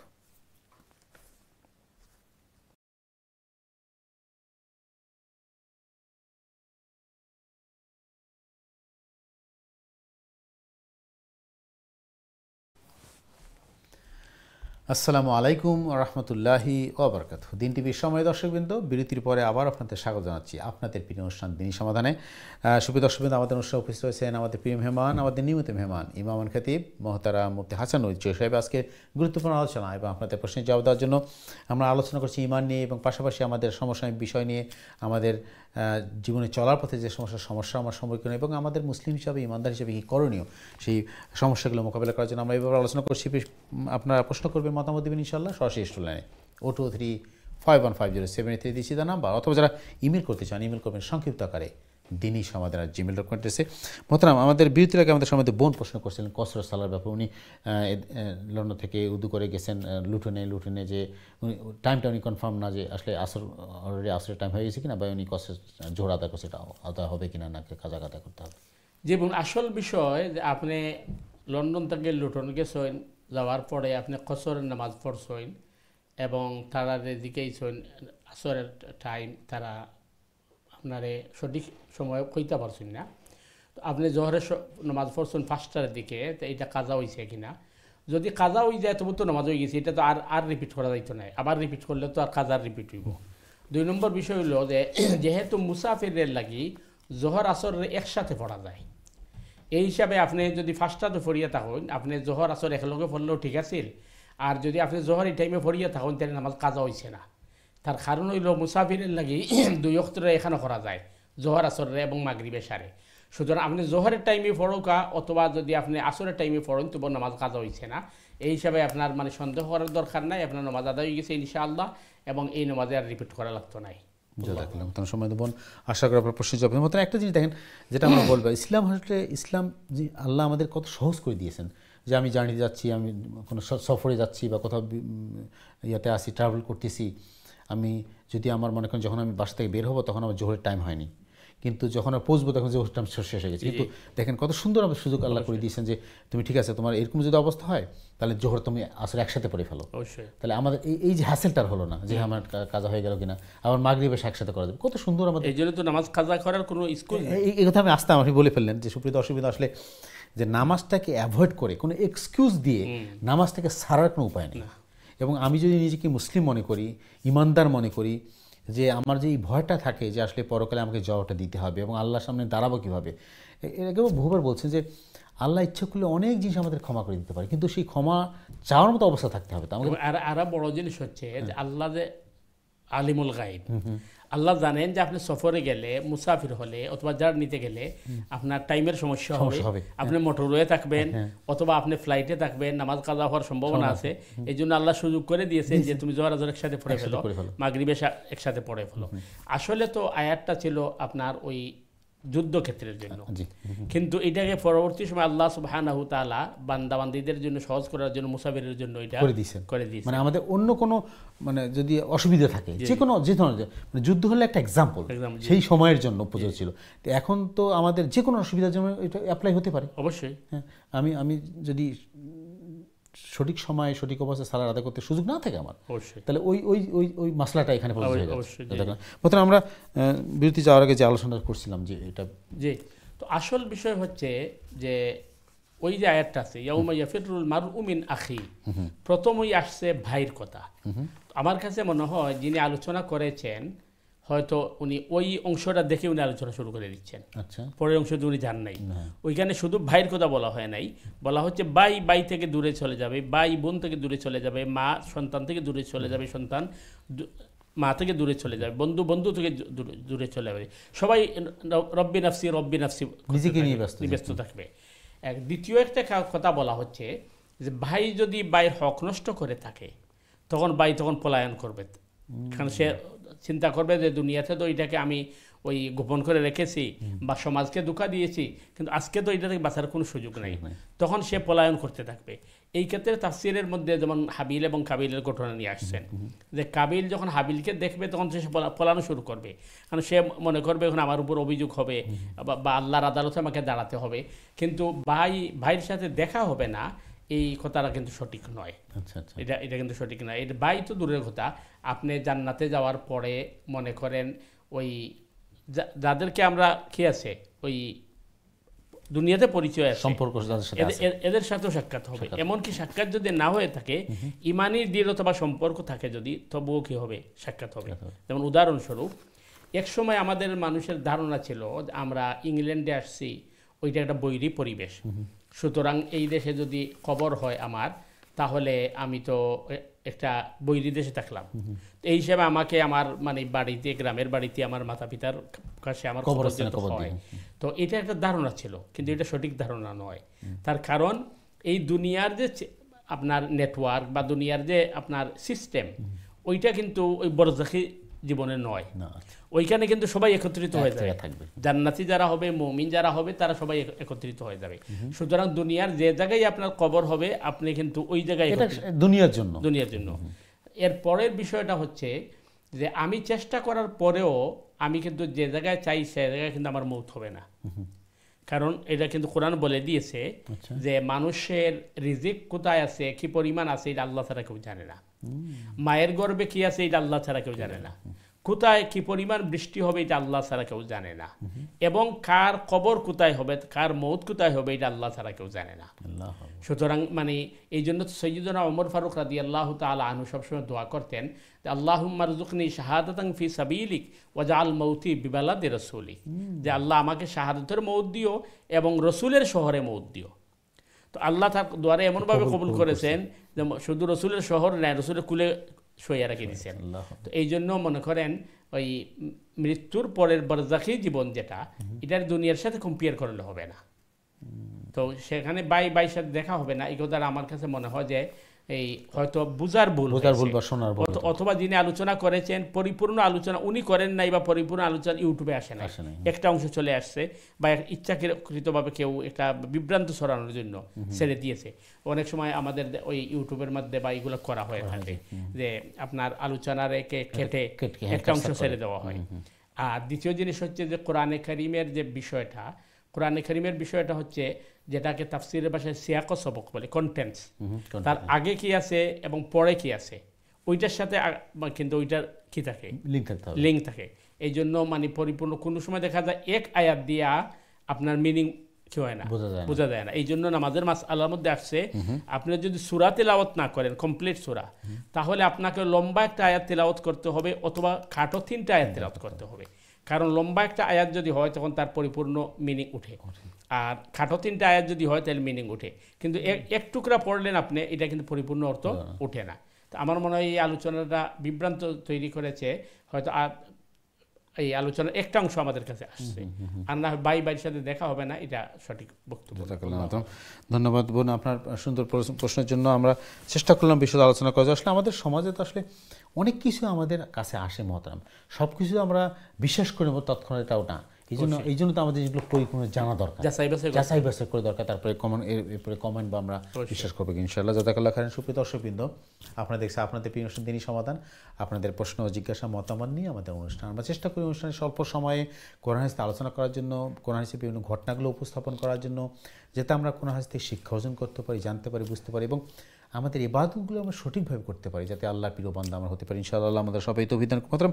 আমরা শুরুতে যে আলোচনা শুরু করছিলেন কোরআন দিয়ে যে সালা বিনষ্ট করার ব্যাপারে, আপনি একটু যদি বলতে। জি, সালা বিনষ্ট করার ব্যাপারে দেখেন, আসলে প্রথমত ওই আয়াতে যেটা বলা হচ্ছে, আগে ইসমাইল আলাইহিস সালামের কথা বলা হয়েছে, ইদ্রিস আলাইহিস সালামের কথা বলা হয়েছে, আর সূরা মারিয়ামের মধ্যে আয়াতটা আনা হচ্ছে। আচ্ছা, ঈসা আলাইহিস সালামের আম্মা মারিয়াম সিদ্দিকার। তাহলে বোঝা যাচ্ছে যে তাদের সময়েও কিন্তু সালা ফরজ ছিল, ক্রাইটেরিয়া ভিন্ন ছিল। কারণ আয়াতের শেষ অংশে বলা হচ্ছে, তারা যখন আল্লাহর আয়াত শুনে তখন তারা ক্রন্দনরত অবস্থায় সিজদায় লুটিয়ে পড়ে। তাহলে বোঝা যাচ্ছে যে তখনকার সালার মেইন পার্টটা আছিল সিজদা। তো এর পরের যে মানে সম্প্রদায় আসছে, ওরা সালাকে বিনষ্ট করেছে। তো সালাকে বিনষ্ট করা কয়েকটা হতে পারে। একটা হতে পারে ওরা সালা বাদ দিয়ে দিয়েছে, শয়তান তাদেরকে প্রযোজনা দিছে যে সালা ত্যাগ করে দাও, তুমি দান খয়রাত করো, ভালো ভালো কাজ করো, মানুষের সুনাম হয়, নিজের সুনাম, সামাজিক উপকারী মানুষ উপকার করো। বা আমাদের সমাজে আছে না যে মাক্কায় গিয়ে আমি এত পয়সা হজ করে খরচ করবো কেন, এর চেয়ে গরিবী দিলে ভালো। আবার ফিরে আসবো আলোচনা, খুবই ইন্টারেস্টিং জিনিস এবং আমাদের জানার জিনিস। আর ফিরে আসবো ইনশাআল্লাহ। তার আগে আমি চলে আসছি আমাদের সময় দর্শক আছে, দেখি কে আছে লাইনে। সময় দর্শক, আসসালামু আলাইকুম, আপনার প্রশ্ন করুন প্লিজ। আসসালামু আলাইকুম। ওয়ালাইকুম আসসালাম ওয়া রাহমাতুল্লাহ। জি, আপনার কি প্রশ্ন বলেন? আমার প্রশ্ন আছে, কসরের নামাজ কত মাইল দূরে গেলে হয় একটা তো জানতাম না। আচ্ছা, জি, ঠিক আছে। আর কোনো প্রশ্ন আছে আপনার? জি না, ওকে। জাযাকাল্লাহ খাইরান ভাই, সুন্দর প্রশ্নের জন্য। আমরা কসর নিয়ে একটু আলোচনা করছি এর আগে, আপনি যদি শুনে থাকেন তবে আমরা ডিস্টেন্সটা ক্লিয়ার বলি মতো একটু কসর ব্যাপারে একটু ডিটেইলস যদি বলতে জানতেন প্লিজ। জি ভাই, কসরের নামাজ আসলে কত মাইল দূরে গেলে পড়া এটা নাই, কত মাইল দূরের নিয়তে আপনি বাহির দিচ্ছেন। যদি আমরা জানি যে 48 মাইল সম্ভবত 72 কিলোমিটার, বা কেউ কইছেন 75 কিলোমিটার, কেউর মতে 85 কিলোমিটার। তো হানাফি মাযহাবের মতে 48 মাইল দূরই যাওয়ার যদি আপনি নিয়ত বাহির হন, তাইলে আপনি যখন আপনার ঘর থেকে বার হয়ে গেছেন এবং আপনি সফরে নিয়ত করছেন, ওই সময় থেকে আপনি মুসাফির। এখন আপনি এই কসরের নামাজ পড়তে পারবা। আর এই কোনো বর্ণনা পাওয়া যায় যে যেটারে সফর হয়, সফর বলতে যে একজন মানুষ একদিনের রাস্তা অতিক্রম করছে, একদিনের রাস্তা অতিক্রম করছে, আপনি হয়তো সকালে বাহির হয়েছেন, আপনি ফিরিয়ে আইতে রাত 10টা 11টা 12টা হয়েছে, এই যুগের লাগে এখানে এখন গাড়ি ট্রেন ইত্যাদি আছে। এই ধরনের লম্বা সফর যদি কেউ করে তাহলে মুসাফির হয়। তবে স্বভাবত হিসাব হইল 48 মাইল। 48 মাইল যদি আপনি মানে দূর যাওয়ার নিয়ত করেন, তখন থেকে আপনি মুসাফির। এর অর্থ এটা নাই যে আপনি ওই জায়গা দিয়ে পৌঁছতে হইব। আপনি যদি রাস্তার মধ্যে নামাজ পড়েন তখন আপনি মুসাফির। এক্সাম্পল হিসাবে যেমন আপনি বার্মিংহাম যাওয়ার লাগে বাহির হয়েছেন, তখন আপনি আপনার লন্ডন সিটি অথবা টাওয়ার হ্যামলেট আসুন অথবা আপনি নিউহাম আসুন, আপনি আপনার কাউন্সিল থেকে বার হয়ে গেছেন বার্মিংহাম যাইবার নিয়তে। এরপরে যখন আপনি নামাজ আদায় করবা আপনার লাগে কসরের নামাজ। আশা করি ভাই ক্লিয়ার হয়েছে। এর বাদেও যদি কনফিউজ থাকে আবার। জি, খুবই গুরুত্বপূর্ণ জিনিস এবং একটু টেকনিক্যাল মনে হচ্ছে আমার কাছে মোহতারাম। একটু আমরা আলোচনা একটু করবো, তার একটা প্রশ্ন নিয়ে আসি ইনশাল্লাহ। চলে আসছে আমাদের পরবর্তী দর্শক আছে ইনশাল্লাহ। আসসালামু আলাইকুম সময় দর্শক, আপনার প্রশ্ন করুন প্লিজ। হ্যালো, আসসালামু আলাইকুম। ওয়ালাইকুম আসসালাম ওয়া রাহমাতুল্লাহ। জি ভাই, কি প্রশ্ন বলেন? আচ্ছা, আমার একটা প্রশ্ন হইল, আমি দেখো উদ্দেশ্য বহুত পুরানা মানুষ, আমি ব্যবসায়ী মানুষ আসলাম। আর 2007 আমি ব্যবসা চাইরা এটা আমি লাইন ছাড় দিছি, বুঝছেন নি? আমি আমার কাছে একটা লিজ হল জায়গা আছে, ওটার আমি সাবলিজ করছি। সাবলিজ করে আমি ইটার রেন্ট পাইলাম আর চললাম। আমার এটা কতটুকু হালাল না হালাল ওটা তা চাইলাম। আচ্ছা, একটু আমি আপনার কাছে জিনিসটা ক্লিয়ার হতে চাই। আপনার একটা লিজ হোল্ড আছে, জায়গা আছে? লিজ একটা লিজ আছে আমার কাছে, লম্বা লিজ আছে আমার কাছে রাখিয়া আমি ওটা সাবলিজ করছি। আচ্ছা, আমি জিনিসটা জানতে চাই সেটা হলে আপনি কি এটাকে পুরো পরিপূর্ণ মালিক কিনা? জি না, আমি পরিপূর্ণ মালিক না এটা। আচ্ছা, আমার কাছে লিজ আছে কয়েক বছরের। আচ্ছা, লিজ কিন্তু আপনি সাবলিজ দিয়েছেন? সাবলিজ করছি। আচ্ছা, ঠিক আছে, ঠিক আছে। তো ওটা আমার পয়সাটা হালাল না হালাল না ওটা দাম জানতে চাই। জিনিস ক্লিয়ার আপনার কাছে? আচ্ছা, ঠিক আছে, ধন্যবাদ ভাই আপনাকে। একটু ডিফারেন্ট টাইপের। আর আমি আল্লাহর রাস্তায় তো অনেকটা দিছি, আজকে 2007 থেকে আমি ছাড়াই তার লাইন ছাড়া, আজকে নিয়ারলি 20 বছর ধরে। আপনার এখন আমি হইলাম, আমি যে কত পয়সা করে আল্লাহর রাস্তায় দিছি, এটা ঠিক হয়েছে না ঠিক না? ভাই একটু আপনি লাইনে থাকবেন। আপনি যে ব্যবসা করতেছেন বা ব্যবসা করছেন বলছেন, এই লিজ হলেই? হ্যাঁ, এটা আগে করছি আমি, 2007 আমি চাই যাচ্ছি তো। আচ্ছা, আপনি এখন আর ব্যবসার মধ্যে নাই, শুধু আপনি না, আমি এটা ব্যবসা না, আমি রিটায়ার মানুষ এখন। আচ্ছা, বুঝতে পারছি, কিন্তু আপনি শুধুমাত্র সাবলিজ দিচ্ছেন, এইটাই তো? জি মহতারাম, আমার মনে হয় আপনার প্রশ্নটা বুঝতে পারছি আপনার, তো চেষ্টা করবো একটু বিস্তারিত মহতারাম যে জানাতেন। ধন্যবাদ আপনাকে। আপনি টিভিতে অনুষ্ঠান দেখতে থাকুন প্লিজ। প্রথম জিনিস হইল, আপনি কইছেন যে আপনি আগে বিজনেস খরচ হইন এই জায়গার মাঝে, তো বহুত দান করা তো আপনি খরচ হইন, কিন্তু আগে কোন ক্রাইটেরিয়ার বিজনেস খরচ এটা আমরা কইছেন না। যে যাই হোক, যদি মানে এটা হালাল ব্যবসা হয় তাহলে তো শুধু যাইজ না, এটা বহুত বড় সওয়াবের কাজ। আল্লাহ রসুল খুঁজেন তাজিরুস সাদুকুল আমিন মান নাবিয়িন ওয়াস সিদ্দিকিন ওয়াস শুহাদা ওয়াস সালিহিন। যারা সত্যিকারের ব্যবসা করেন এবং হালাল ব্যবসা করেন, হালাল ব্যবসা বলতে কয়েক ধরনের, একটা হইল যেগুলো হারাম, যেমন মদ অথবা শুকরের মাংস ইত্যাদি বিক্রি করা, এটা তো হারাম। কিন্তু আরও হারাম আছে, আমরা তো মনে করলে ওইটাই হারাম। আমি মনে করুক ভেজিটেবল ব্যবসা করছি অথবা হালাল ব্যবসা করছি, কিন্তু কাস্টমারে ঠকাইছি, এটা তো ভেজাল দিতে হারাম। আর 2 নম্বর যেটা আপনি কইছেন, এখন আপনি বিজনেস করা না, আপনি এটা লিজ নিছেন, কিন্তু আপনি সাব লিজ দেয় না, এটা আপনার লাগে হালাল নি? অবশ্যই হালাল, কেন হালাল হইতো না? কারণ আপনি লিজ নিছেন 20 বছরের লাগে, 50 বছরের লাগে, 100 বছরের লাগে, অথবা 10 বছরের লাগে আপনি লিজ দিছেন। এর ভিতরে আপনি আর কেউ এটা সাব লিজ দিছেন 2 বছর, 3 বছর, 5 বছরের লাগে, এটা তো আপনার মানে যতদিনের লাগে লিজ নিছেন অতদিন তো আপনার মালিকানা। সুতরাং এই হিসাবে আপনি সাব লিজ দেওয়ার মধ্যে কোনো অসুবিধা নাই, আশা করি ক্লিয়ার আছে ইনশাআল্লাহ। আমি যতটুকু বুঝলাম যে আসলে আমি একটা বাসা ভাড়া নিলাম, বাসা ভাড়াটা তখন আমার, তো এই দায়িত্বটা আমি মালিক ফর দ্য টাইম বিং। এরপরে আমি এটাকে আমি সাবলেট দিলাম, এটা তো ক্ষতি করছি। এখন কথা হলো, আমি যেটা বুঝতে পারছি, যদি আমাদের সময় দর্শক আমাদের বলেনি, এখন যাদেরকে উনি সাবলেট দিয়েছেন তারা কি ওখানে ব্যবসাটা হালাল ব্যবসা করতেছে কিনা, ইজ কনসার্ন, তার দায়িত্ব কিনা? এখানে দুটি বিষয়। একটা বিষয় হলো, যার কাছ থেকে তিনি সাব লিজ আনছেন, ওরা যদি কন্ডিশন রেখে দেয় যে এটা আপনি বিজনেস করতে পারবেন, সাবলিজ দিতে পারবেন না, তখন কিন্তু এটা দেওয়া যাইছে হবে না। নাম্বার 2, আপনি যেটা আনছেন যে উনি সাবলিজ দেওয়ার বাদে ওরা যদি হারাম ব্যবসা করে, ওইটার জন্য আমি দায়ী নই। আচ্ছা, ঠিক আছে। কারণ আমি আপনাকে একটা জায়গা আপনাকে লিজ দিছি, আপনি ওইখানে নিয়ে কি করছেন, আপনার, আমি শুধু আপনাকে ভাড়া দিছি, অবশ্যই জাযাকাল্লাহ লিজ দিছেন, ঠিক আছে, জাযাকাল্লাহ। কারণ সম্মানিত দর্শক, আসলে আমরা যতটুকু বুঝতে পারছি, আমরা মহতারাম আমাদেরকে জানালেন। যদি এরপরে আপনার কনফিউশন থেকে আপনি আবার ফোন করবেন, আমরা যদি পারি আমাকে সাহায্য করবো ইনশাআল্লাহ। জাযাকাল্লাহ খাইরান। চলে আসছে আমাদের পরবর্তী দর্শক আছে ইনশাআল্লাহ, দেখি আসসালাম। সময় দর্শক, আসসালামু আলাইকুম, আপনার প্রশ্ন করুন প্লিজ। আমি আবার ফোন করছি আপনার কাছে। ও আচ্ছা ভাই, জি বলেন। কসরের নামাজ সম্পর্কে। জি আচ্ছা, আমি একটু বিস্তারিত জানতাম। কসরের নামাজ জোহর আসর একসাথে পড়া যায়নি। আচ্ছা, আর কেউ কেউ কইন যে জোহরের ওয়াক্তর এন্ড হয়ে গেলে গিয়া এন্ডর টাইমও আসরে জোহর একটা মিলে পড়া যায়, যদি এন্ড হয় না তে হানাফি মাযহাব পড়া যায় না। আচ্ছা, ক্লিয়ার হইবা না? আচ্ছা জি, আমি অবশ্য আপনার এই কসর নিয়ে একটু আলোচনা করতাম মহতারামের কাছে, তার আগে একটা প্রশ্ন ছিল, এই জন্য আমি করতে পারিনি। ধন্যবাদ, আপনি আবার আসছেন এই জন্য, জাযাকাল্লাহ খাইরান। জি মহতারাম প্লিজ। আসসালামু আলাইকুম। জি ভাই, আসলে বিষয়টা খুবই সুন্দর, এবং আপনি যে বিষয়টা লইয়া আইছেন, হাদিসের মাঝে আইছে যে মুসাফিরের লাগি জামা বাইনা সালাতাইন, যেটা কম্বাইন সালাত হয়। এখানে বুঝার বিষয় হইল, আপনি 2 ওয়াক্তে এখানে করতে পারবা। কোন কোন 2 ওয়াক্তে? জোহর আর আসরে, মাগরিব আর এশারে। কিন্তু আপনি এশা ফজরে এখানে করতে পারতা নাই, ফজর জোহরে এখানে করতে পারতা নাই।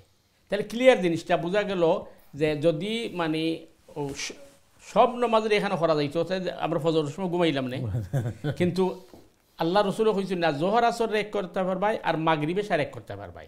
সেনে তার কারণ হইল যে কোরআনের সূরা বানি ইসরাইলের আয়াত আছে, আকিমিস সালাতা লিদুলুকিশ শামসি ইলা গাসাকিল লাইলি ওয়া কুরআনাল ফাজর। তোমরা নামাজের প্রতিষ্ঠা করো দুলুকি শামস, গাসাকিল লাইল আর ফজরের কোরআন প্রসিদ্ধ।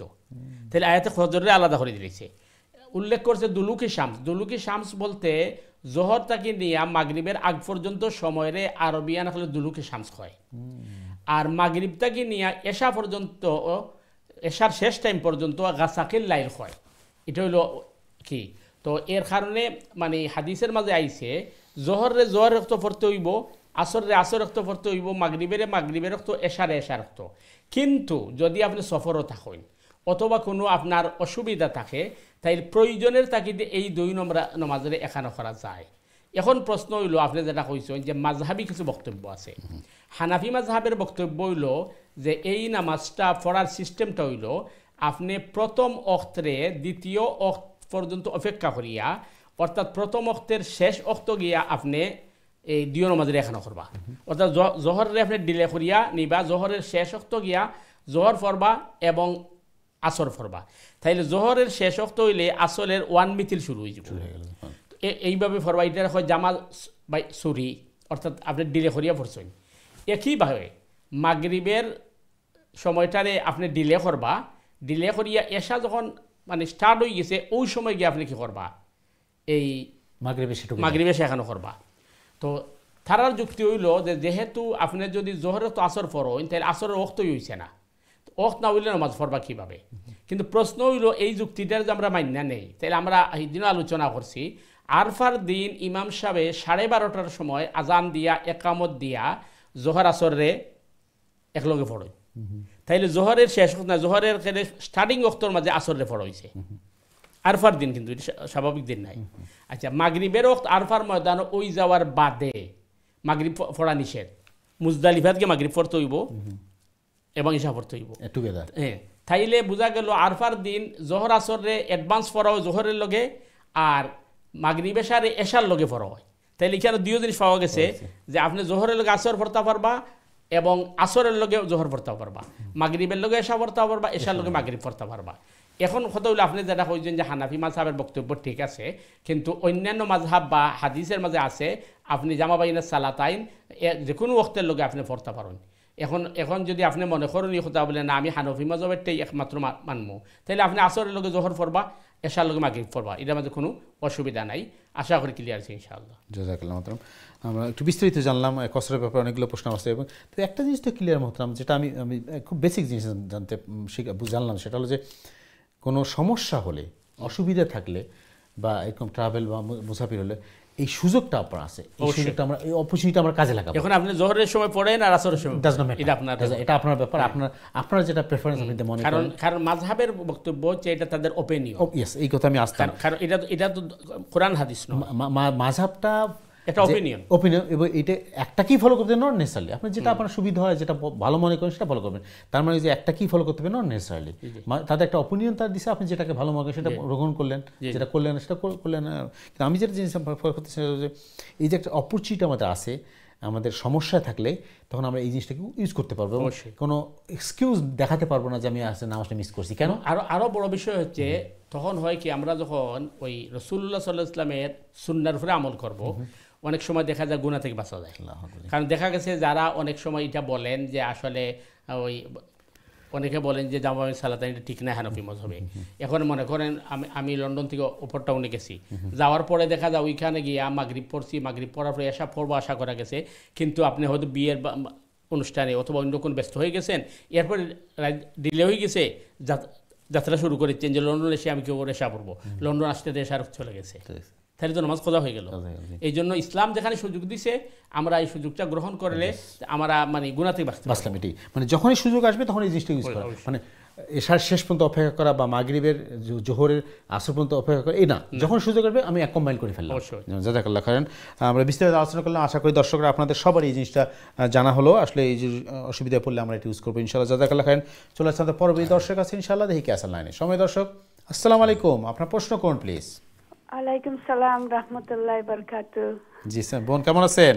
আলহামদুলিল্লাহ, আপনারা? আলহামদুলিল্লাহ। জি, আপনার কি খেদমত করি বলেন। আপনারা তো আজকে কসর নিয়ে বলতেছেন, এই জন্য আমার একটা প্রশ্ন হয়েছে। আমার ছেলেরা বিদেশ চাকরি করেন, তো আমি যদি বিদেশ ছেলেদের বাসায় যাই, ওইখানে যদি ধরেন 1 সপ্তাহ 2 সপ্তাহ 3 সপ্তাহ যতদিন থাকি না কেন, কি কসর পড়তে হবে কিনা না, এইটা জানার জন্য উৎসাহ হয়েছে। একটু আপনাকে প্রশ্ন করব, আপনি আপনার বাচ্চারা বিদেশে থাকে, আপনি সেখানে যাচ্ছেন, আপনি যাওয়ার আগে নিয়ত করছেন আপনি কতদিন থাকবেন? না, নিয়ত করি নাই, মাঝে মাঝে নিয়ত করি, মাঝে মাঝে এখনো করি নাই, বাট 2 সপ্তাহ বেশি থাকি না, মাঝে মাঝে 1 সপ্তাহ থাকি, উমরাতে চলে যায়। ওরা মিডল ইস্টে চাকরি করে, আচ্ছা। তো এই জন্য মাঝে মাঝে 1 সপ্তাহ থাকি, মাঝে মাঝে 2 সপ্তাহ, মাঝে মাঝে 1 মাসও থাকি। আচ্ছা ঠিক আছে, জি বুঝতে পারছি। আবার নিজে ক্লিয়ার আপনার প্রশ্নের জন্য ধন্যবাদ। ওয়ালাইকুম আসসালাম। জি মোহতারাম প্লিজ। জি বোন, এই জায়গার মধ্যে কয়েকটা জিনিস। একটা জিনিস হইল যে একজন মানুষের বাড়ি লন্ডন আছে, যেভাবে আমরা আছে, আবার বাংলাদেশও আমরা বাড়ি আছে, হয়তো ডাকাত হোক অথবা সিলেট হোক, দুটোই কিন্তু আমার বাড়ি। যেহেতু দুটোটা আমার বাড়ি, এর কারণে আমি যখন লন্ডন থাকবো তখন কিন্তু আমি মুকিম, মুসাফির নাই। একইভাবে আমি যখন ডাকাত যাইমো, আমার বাসা আছে, তো আমি ডাকাত যাওয়ার বাদেও কিন্তু আমি মুকিম, মুসাফির না, কিন্তু রাস্তাত আমি মুসাফির। কিন্তু যেহেতু আপনি যেটা করে আপনার বাচ্চাইন মানে মিডিল ইস্ট থাকে, তারা ইনো জব করে, এই জায়গাতে আপনি স্থায়ীভাবে থাকরে না। আপনি হয়তো উমরাত যাওয়ার সময় আপনি স্টে করা 1 সপ্তাহ অথবা 2 সপ্তাহ, সুতরাং আপনি মানে মুসাফির থাকবা। তবে যদি আপনি 15 দিনের কম থাকুন বা 15 দিন পর্যন্ত থাকুন, এর বেশি থাকার যদি আপনি নিয়ত করিয়া বার হইন, তাইলে আপনি কিন্তু মানে ওই জায়গাতে গেলে গিয়ে আপনি মুকিম, আপনি ফুরা নামাজ পড়া লাগবো। আর যদি আপনি 1 সপ্তাহ বা 2 সপ্তাহ থাকার আপনি মানে নিয়ত করে বার হইন, তাইলে আপনি মুসাফির হিসাবে থাকবা।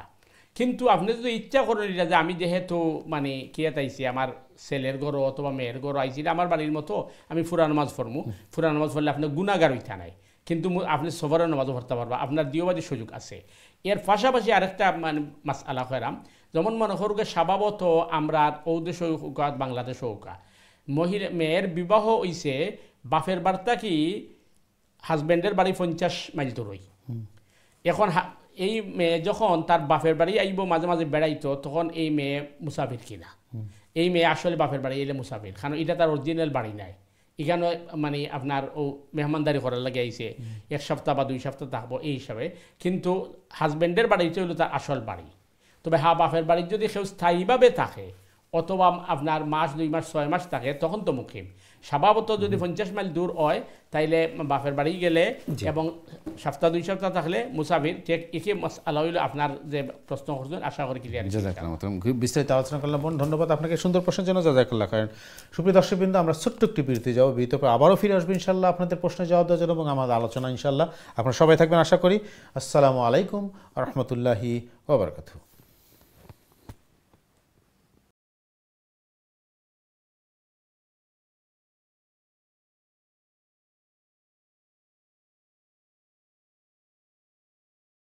আসসালামু আলাইকুম রহমতুল্লাহি ওবারকাতুহু।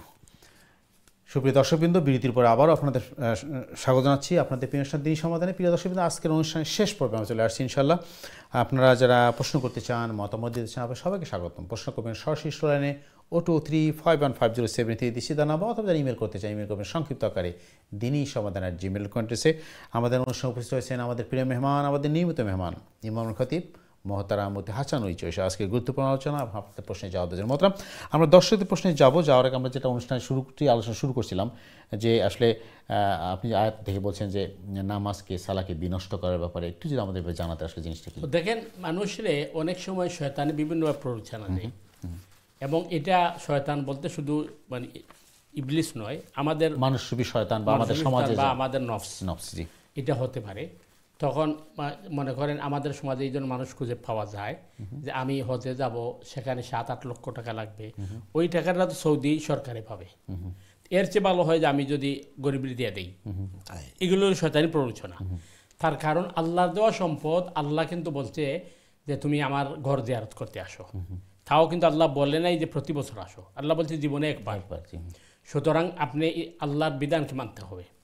একইভাবে মনে করেন কোরআন বলতেছে যে ওরা নবী রসুল যখন ছিলেন তখন তাদের সাথে ওরা সালাত আদায় করেছে, সব কিছু করেছে, আর নবী রসুলের পরেই করছে কি সালাতের বিনষ্ট করা শুরু করছে। কারণ তাদের প্ররোচনা আসছে যে আমি গরিবের সাহায্য করব, অসহায়ের দান খয়রাত করব, ভালো ভালো কাজ করব, তো নামাজ পড়ে সময় নষ্ট করে লাভ কি মাআযাল্লাহ, এটা তার ভিতরে ঢুকছে। এটা হচ্ছে একটি কারণ। আর যেমন আমাদের সমাজে এই ধরনের মানুষ প্রচুর আছে যে নামাজ বলে নামাজ না পড়লে কি হবে, আমি তো মিথ্যা কথা বলি না, আমি তো খারাপ কাজ করি না। অনেকে করে কি নামাজও পড়ে মিথ্যা বলে, সে তারে ভালো বুঝাইতে চায়। তো এটা হলো শয়তানের একটা প্ররোচনা। 2 নম্বর বিষয় হচ্ছে যারা আমরা নামাজ পড়ি তাদের মধ্যেও কিন্তু প্রবলেম, কারণ বিনষ্ট বলতে তো শুধু নামাজ না পড়া নয়, যে নামাজ ঠিকই পড়ছি আমি, কিন্তু নামাজকে নামাজের মতো পড়ি নাই, নামাজের মধ্যে তাড়াহুড়া করছি, রুকু সিজদা ঠিক মতো দেই নাই, আমি হারি আপ করছি, ইত্যাদি ইত্যাদি। কারণ কোরআন বলছে ইন্নাল মুনাফিকিনা ইউখাদিউনাল্লাহু ওয়া খাদিউহুম ওয়া ইযা কামু ইলাস সালাতি কামু কুসালা ইউরাউনান নাস, যে নিশ্চয়ই মুনাফিকের নামাজ হচ্ছে যে তারা নামাজ অমনোযোগী থাকে। হয়তো আমি দেখা দিয়ে গেছি কিন্তু নামাজ আমার মন নাই, অমনোযোগী থাকে। আর আয় রসুল আপনি দেখবেন যে তাদের নামাজের মধ্যে এই আল্লাহর জিকির কম থাকে। তো স্বভাবত একটা প্রশ্ন জাগে যে জিকির যদি কম থাকে বা অমনোযোগী থাকে তাহলে সে নামাজ পড়ে কেন? আল্লাহ এটার জবাব দিচ্ছেন যে সে নামাজ পড়ে এই কারণেই সে মানুষকে ধোঁকা দেয়, মানুষকে বোঝাতে সমাজে ভালো হইতে চায়।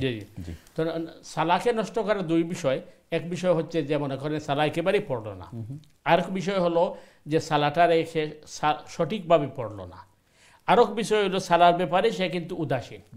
যেমন মনে করেন আমরা আহার করছি, পানাহার করছি, আমাদের প্রয়োজনীয় সব কাজ করছি, টয়লেটও করছি, সব কিছু করছি, কিন্তু সালার ব্যাপারে আমি কিন্তু গুরুত্ব দিচ্ছি, উদাসীন।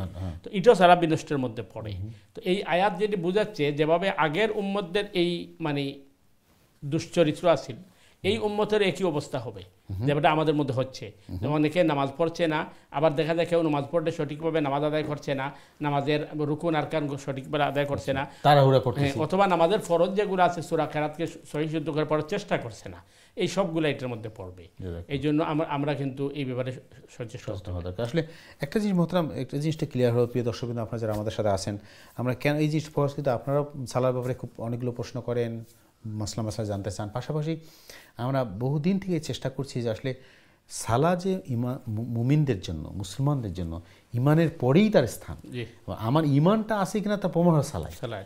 কারণ একজন অমুসলিম মানুষ দান খয়রা করতে পারে, মানুষের সাহায্য সহযোগিতা করতে পারে, দানবীর হতে পারে, সমাজের অনেক উপকার করতে পারে, স্কুল কলেজ মাদ্রাসা বানাতে পারে, হ্যাঁ, কিন্তু পার্থক্যটা হলো একজন মুসলিম অনমুসলিমের মধ্যে সালা। একজন মুসলিম সে ভালো কাজও করবে। দেখেন অনেক সময় কিন্তু ডাকাতেও দান খয়রাত করে, সে মনে করে কিছু গরিবরে দিতে আমার বিপদ আপদ। আমাদের সমাজে, আমাদের দেশে স্পেশালি দেখবেন যে যারা কোটিপতি, তারা তো আপনি এখন তো সব কোটি টাকা কার সম্পদ চুরি করছে, জনগণের সম্পদ, দেশের সম্পদ, হারাম পয়সা দিয়ে কোটিপতি হয়ে গেছে। এবং মনে করেন ডাকাতেও দান খয়রাত করে। এবং আমাদের দেশে একটা কথা আছে যে ডাকাতের ঘাটে নাও ডুবে না, তাহলে বোঝা গেল তার মাঝে মানবতা আছে। সুতরাং মানে শুধু মানবতা অথবা শুধু দান খয়রাত, শুধু ভালো কাজের নামেই কিন্তু ইসলাম নয়। কারণ আপনার ইমান না থাকলে, আপনার যদি আপনার জবাবদিহির ভয় না থাকে, এই জন্য তো আমরা মনে করেন 5 ওয়াক্ত নামাজের প্রতি রাখা এই কথাটা আমরা বলতে হয় মালিক ইয়াউমিদ্দিন, বিচার দিনের মালিক আল্লাহ, আমি তার কাছে জবাবদিহি করতে হবে।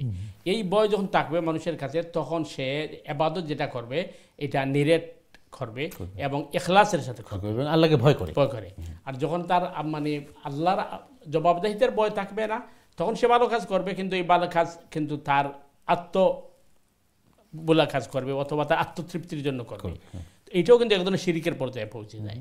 এই জন্য বলা হচ্ছে যে এই সালা না থাকলে তার ইমান নেই, কারণ তার ইমানের তো প্রুফ হচ্ছে না।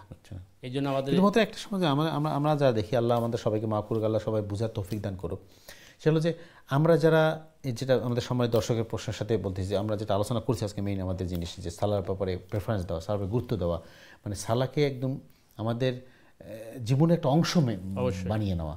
আমরা দুনিয়া দেখেন সকালে ঘুম থেকে উঠা থেকে আবার ঘুম বেড়ে যাওয়া পর্যন্ত দুনিয়া সব কাজই করতেছি এবং গুরুত্ব সহকারে করছি, আমাদের দৈনন্দিন কাজকর্ম থেকে করে বাজার ঘাট আদি সব কিছু করতেছি, কিন্তু সালার ব্যাপারে আমরা অনীহা। অবশ্যই তা আমরা একটু আলোচনা করবো, আর একটু বিষয় জানার জন্য সব দর্শক কিন্তু আপনারা প্রশ্ন করবেন যাতে জিনিসগুলো আমাদের ক্লিয়ার হয় এবং আমরা বুঝতে পারি এর গুরুত্বটা কতটুকু, এবং সালা ছাড়া, সালাকে ত্যাগ করে, সালাকে সঠিকভাবে আদায় না করে যে সত্যিকার মুসলিম হওয়া যাবে না, এটা আমাদের বোঝা দরকার। আমরা চেষ্টা করবো আলোচনা করার জন্য। তার কাছে চলে যাচ্ছে আমাদের সম্মানিত দর্শক আছে, দেখি কে আছে লাইনে। সম্মানিত দর্শক আসসালামু আলাইকুম, আপনার প্রশ্ন করুন প্লিজ। হ্যালো ভাইয়া, আসসালামু আলাইকুম। ওয়ালাইকুম আসসালাম ভাই, আপনি কাছ থেকে চলে আসছেন আজকে? আলহামদুলিল্লাহ জি, আলহামদুলিল্লাহ জি, প্রোগ্রাম দেখবার লাগে একটু আর্লি আই। আলহামদুলিল্লাহ, আল্লাহ জি জাযাকাল্লাহ খাইর। জি বলেন আপনার কি খেদমত আছে করুন ভাই। তাই যতটুকু মানে আনসার দেন, মানে আমার মনে মনে যেগুলা চিন্তা ধারণা হয় ওগুলোর ভিতরে পড়ে। জাযাকাল্লাহ খাইর, জি বলেন। আলহামদুলিল্লাহ। না, আমার আজকে একটা প্রশ্ন, আমি একটা জিনিস জানতাম চাই ইমান সম্বন্ধে। ইমান যেন বলে ইমান করি, আমি যতটুকু মনে করি ইমান আমার রুকার আপনার রুকা এই মানুষ হলো ইমান ঠিক, যেমন রুকা ইমান তো আনলাম, আল্লাহরে আমি বিশ্বাস আনলাম, আর তারপরে সেকেন্ড হইল কি আপনি আল্লাহরে মানতে হইব, আল্লাহরে বয় করতে হইব, থার্ড হইল কি আল্লাহর বিধান মানতে হইব, ফোর হইল কি আপনি মানুষের কোনোদিন ক্ষতি করতে পারতেন না, আর ফাইভ হইল কি নামাজ।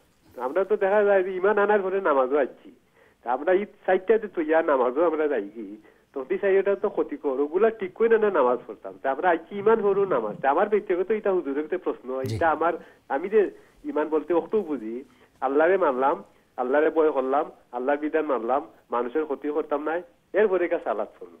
এই যে আমার একটা ইমান সম্বন্ধে আমার একটা ধারণা, আপনার জি আপনার পয়েন্টটা খুবই এটা কতটুকু আমার যে চিন্তা ধারণা ঠিক আছে। আপনার প্রশ্ন ঠিক আছে, জি আপনার প্রশ্ন খুবই গুরুত্বপূর্ণ প্রশ্ন, বুঝতে পারছি আপনার পয়েন্ট অফ ভিউ। আমরা চেষ্টা করবো জিনিসটা জানার যে আসলে উনি হয়তো আল্লাহকে বিশ্বাস, রসুলকে বিশ্বাস, বিধানকে মানা, এটাও ইমানের একটা অংশ তো, এবং উনি সিকোয়েন্সটাকে একটু হয়তো বুঝাচ্ছেন যে আসলে না ইমান আনলাম, ইমানের পরে আল্লাহ বিশ্বাস করা, আল্লাহ রসুলকে বিশ্বাস করা, তার বিধিবিধান মানা, এরপর মানুষের ক্ষতি না করা, এরপরে সালাত। আপনি এই যে সিকোয়েন্সটা করছেন এটা কি ঠিক কিনা শরিয়া মতো, বা আসলে সিকোয়েন্সটা কি, ইমানের সিকোয়েন্সটা কি বলে? আসলে বিষয়টা আপনি মানে সুন্দর একটা বিষয় লই আইছেন। বিষয় হলো আমরা এই বিষয়টা লইয়া আমরা কিন্তু বেশি বেশি আলোচনা করলাম। একটা হুকুকুল্লাহ আর একটা হুকুকুল ইবাদ, উভয়টার মধ্যে ব্যালেন্স রাখতে হইব। একজনে নামাজ পড়ছে, রোজা রাখছে, হজ করছে, জাকাত দিছে, কিন্তু দেখা গেছে মানুষের সাথে ভালো ব্যবহার করছে না, লেনদেন বালা নাই, বিপদী মানুষের সাহায্য করছে না, তার ইমান গ্রহণযোগ্য নাই। হাদিসের মাঝে আছে আল ইমানু বিদউন ওয়া সিত্তুনা শুবা, যে ইমানের ৬০-এর উপরে শাখা প্রশাখা আছে, এবং এর উপরে ইমাম বাইহাকি রাহিমাহুল্লাহ তাআলা আনহু আল্লাহ একটা কিতাবই লিখে দিয়েছেন এক হাদিসের ভিত্তি করিয়া, শুআইবুল ইমান। এটার মাঝে ইমাম বাইহাকি রহমতুল্লাহ আলাইহি ইমানের প্রত্যেকটা বিষয়ে তাই আনছেন। যেমন আপনি মানুষের মুমিনের লগে দেখা হইলে ফলা সালাম দেওয়া, মানুষের ভালো বিহাইভ করা, আপনি প্রতিবেশীর হক আদায় করা, আপনি ভাই বোনদের হক আদায়, সবগুলা ইমানের শাখা প্রশাখা এই হাদিসের আলোকে ইমাম বাইহাকি লেখছেন। কিন্তু আপনি যেটা কইছেন আসলে প্রথমত আমি মুমিন হইতে হইব, এটা পয়লা শর্ত। তো মুমিন হওয়ার লাগে তো আগে আল্লাহর লগে কানেক্টেড হইতে হইব, আর আল্লাহর লগে কানেক্টেড হওয়ার একমাত্র মাধ্যম হইল সালাহ। এর কারণে রসুল করিম সাল্লাল্লাহু আলাইহি ওয়াসাল্লাম রে মাক্কি জীবনে মেরাজ নিয়া নামাজ উম্মতের উপর ফরজ করা হয়েছে, কিন্তু উম্মতের উপরে নামাজ ফরজ করার আগেই কিন্তু নবী রসুলের উপরে নামাজ ফরজ আছিল, কারণ রসুল করিম আগে নামাজ পড়ছেন এবং আগের নবী হলে নামাজ আদায় করছেন, যেটা আমরা আলোচনার প্রথম দিকে করছিলাম। সুতরাং মানে আগে অন্যান্য ভালো কাজ করতে হইব, এরপরে নামাজ পড়তে হইব, এটা সঠিক নাই। কারণ কেউ যদি কয় যে আগে নামাজ পড়ি বাদে অজু করবো, এটা যেমন অজুও ফরজ নামাজও ফরজ, কিন্তু নামাজের আগে অজু ফরজ, এটা পূর্ব শর্ত। তো একইভাবে প্রত্যেক হুকুকুল ইবাদ এটাও আবার উপরে ফরজ, কিন্তু হুকুকুল্লাহ হইল ফার্স্ট প্রায়োরিটি। আর হুকুকুল্লাহর মধ্যে সবচেয়ে পাওয়ারফুল হইল যে সালাহ, কারণ সালার মাধ্যমে আল্লাহর লগে বান্দাবান্দির কানেক্টেড হয়। তো আগে তো আমি আল্লাহর লগে আমার মালিকের লগে কানেক্ট হইতাম হইব, কারণ মালিকের লগে কানেক্ট না হইয়া অন্য কাম এটা তো ভ্যালু থাকতো না, যেটা আগে হওয়া হয়েছে যে ইমান না থাকলে যে কোনো ভালো কামের ভ্যালু থাকতো না আখেরাতের লাগে। একইভাবে আমরা যদি সহজ উদাহরণ দেই যে বর্তমান টেকনোলজির যুগে আমরা মোবাইল দিয়ে একজন আরেকজনের লগে যোগাযোগ করি, সুতরাং আল্লাহর লগে বান্দার যোগাযোগের একমাত্র মাধ্যম হইল সালাহ, সালার মাধ্যমে যোগাযোগ করা হয়। তো সালাহ আদায় করতে হইব, আর বাকি হক বা অন্যায় থেকে বাঁচতে হইব। এই হিসাবে আপনার এই কথা সঠিক আছে, কিন্তু সালাহ এটা কিন্তু ফার্স্ট প্রায়োরিটি দিতে হইব। আপনার এই সুন্দর গবেষণার লাগে ধন্যবাদ। জাযাকাল্লাহ। আমাদের নিয়মিত দর্শক, আমাদের ভাই খুবই গবেষণাধর্মী প্রশ্ন করেন, আলোচনা করেন। জাযাকাল্লাহ খাইরান, আপনাকে ধন্যবাদ ভাই আমাদের অনুষ্ঠানে আবার প্রশ্ন করার জন্য। আমরা চলে যাচ্ছি আমাদের পরবর্তী দর্শক আছে, দেখি কে আছে লাইনে। সময় দর্শক, আসসালামু আলাইকুম, আপনার প্রশ্ন করুন প্লিজ। আসসালামু আলাইকুম। ওয়ালাইকুম সালাম ওয়া রাহমাতুল্লাহ। জি ভাই, কি বলেন? জি, আপনারা সুন্দর একটা অনুষ্ঠান নিয়ে আওয়ায় আমরা সব উপকৃত হইয়ার, আলহামদুলিল্লাহ। আলহামদুলিল্লাহ। এবং আপনারা অনুষ্ঠান দেখতেছেন, প্রশ্ন করতেছেন বলেই তো আমাদের অনুষ্ঠানটা ঠিক আছে। জাযাকাল্লাহ খাইরান। আলহামদুলিল্লাহ। আর দীর্ঘায়ু হোক আমরা দোয়া করি আল্লাহর কাছে। আমিন আমিন। আর হুজুরের কাছে আমার একটা দুইটা প্রশ্ন আছে, প্লিজ। যেমন সালাত সম্পর্কে হুজুরে এখন ফরমাইছেন যে as-salatu মিফতাহুল জান্নাহ। তো এখন তো এই হাদিস আমরা মনে করো আমার বয়স 60-এর উপরে, আমি অনেক আলেম উলামা আগে এই হাদিস বয়ান করছেন as-salatu মিফতাহুল জান্নাহ। এখন কোন মানুষ আলিম হল নতুন জেনারেশনের আলিম হলে হইন একটা আসলে এই হাদিস নাই নমাজ বেহেশতের চাবি নাই, এই ধরনের ফতোয়া দিয়া যাবেন, এটা কতটুকু সত্য হাদিসটাকে আপনি কিছু আলোকপাত করবার। 2 নম্বরে হুজুর আমার একটা প্রশ্ন, যে খ্রিস্টান মেয়ে একজন মুসলমান ছেলে বিয়া করতে পারে কি না এই জবানা মানে একটা জায়েজ আছে নি ও সম্পর্কে। আর 3 নম্বর ওটা আমার করবা, যে আমি গত অনুষ্ঠানেও জানি না কোন চ্যানেলে প্রশ্ন করলাম যে জাদুটনা ব্যবহারে অন্যর ক্ষতিগ্রস্ত করার লাগিয়া যে করেন, তবে আমার হুজুরে উত্তর দিচ্ছেন যে এটা আলিম নাই। আমার দেখা মতে বহুত আলিম হলো আসইন যে তাবিজ করইন মনে করুক ক্ষতি করবার লাগে পয়সার বিনিময়ে তাই তাবিজ দিয়া থাকুন। একটা কতটুকু কোনো কোনো আলিমে কইন একটা কুহুরি কি না, বা কতটুকু শাস্তি আল্লাহর কাছে তাই পাইবা একজনের ক্ষতি করলে জাদুটনার মাধ্যমে। এই সমস্ত আমি 3টা প্রশ্ন করলাম, আলহামদুলিল্লাহ আপনারা জি ভাই আলোকপাত আপনি একটু লাইনে থেকে আপনার সাথে কথা বলে আপনি দ্বিতীয় প্রশ্নটা করছেন। দ্বিতীয় প্রশ্ন বলছে খ্রিস্টান মেয়ে মুসলমান ছেলেকে বিবাহের কথা বলতেছেন। জি জি জি আচ্ছা ঠিক আছে। খ্রিস্টান মেয়েকে মুসলমান ছেলে বিবাহ করতে পারবে? জি বুঝতে পারছি আমি, জি এটাই বলছিলাম। আসসালামু আলাইকুম।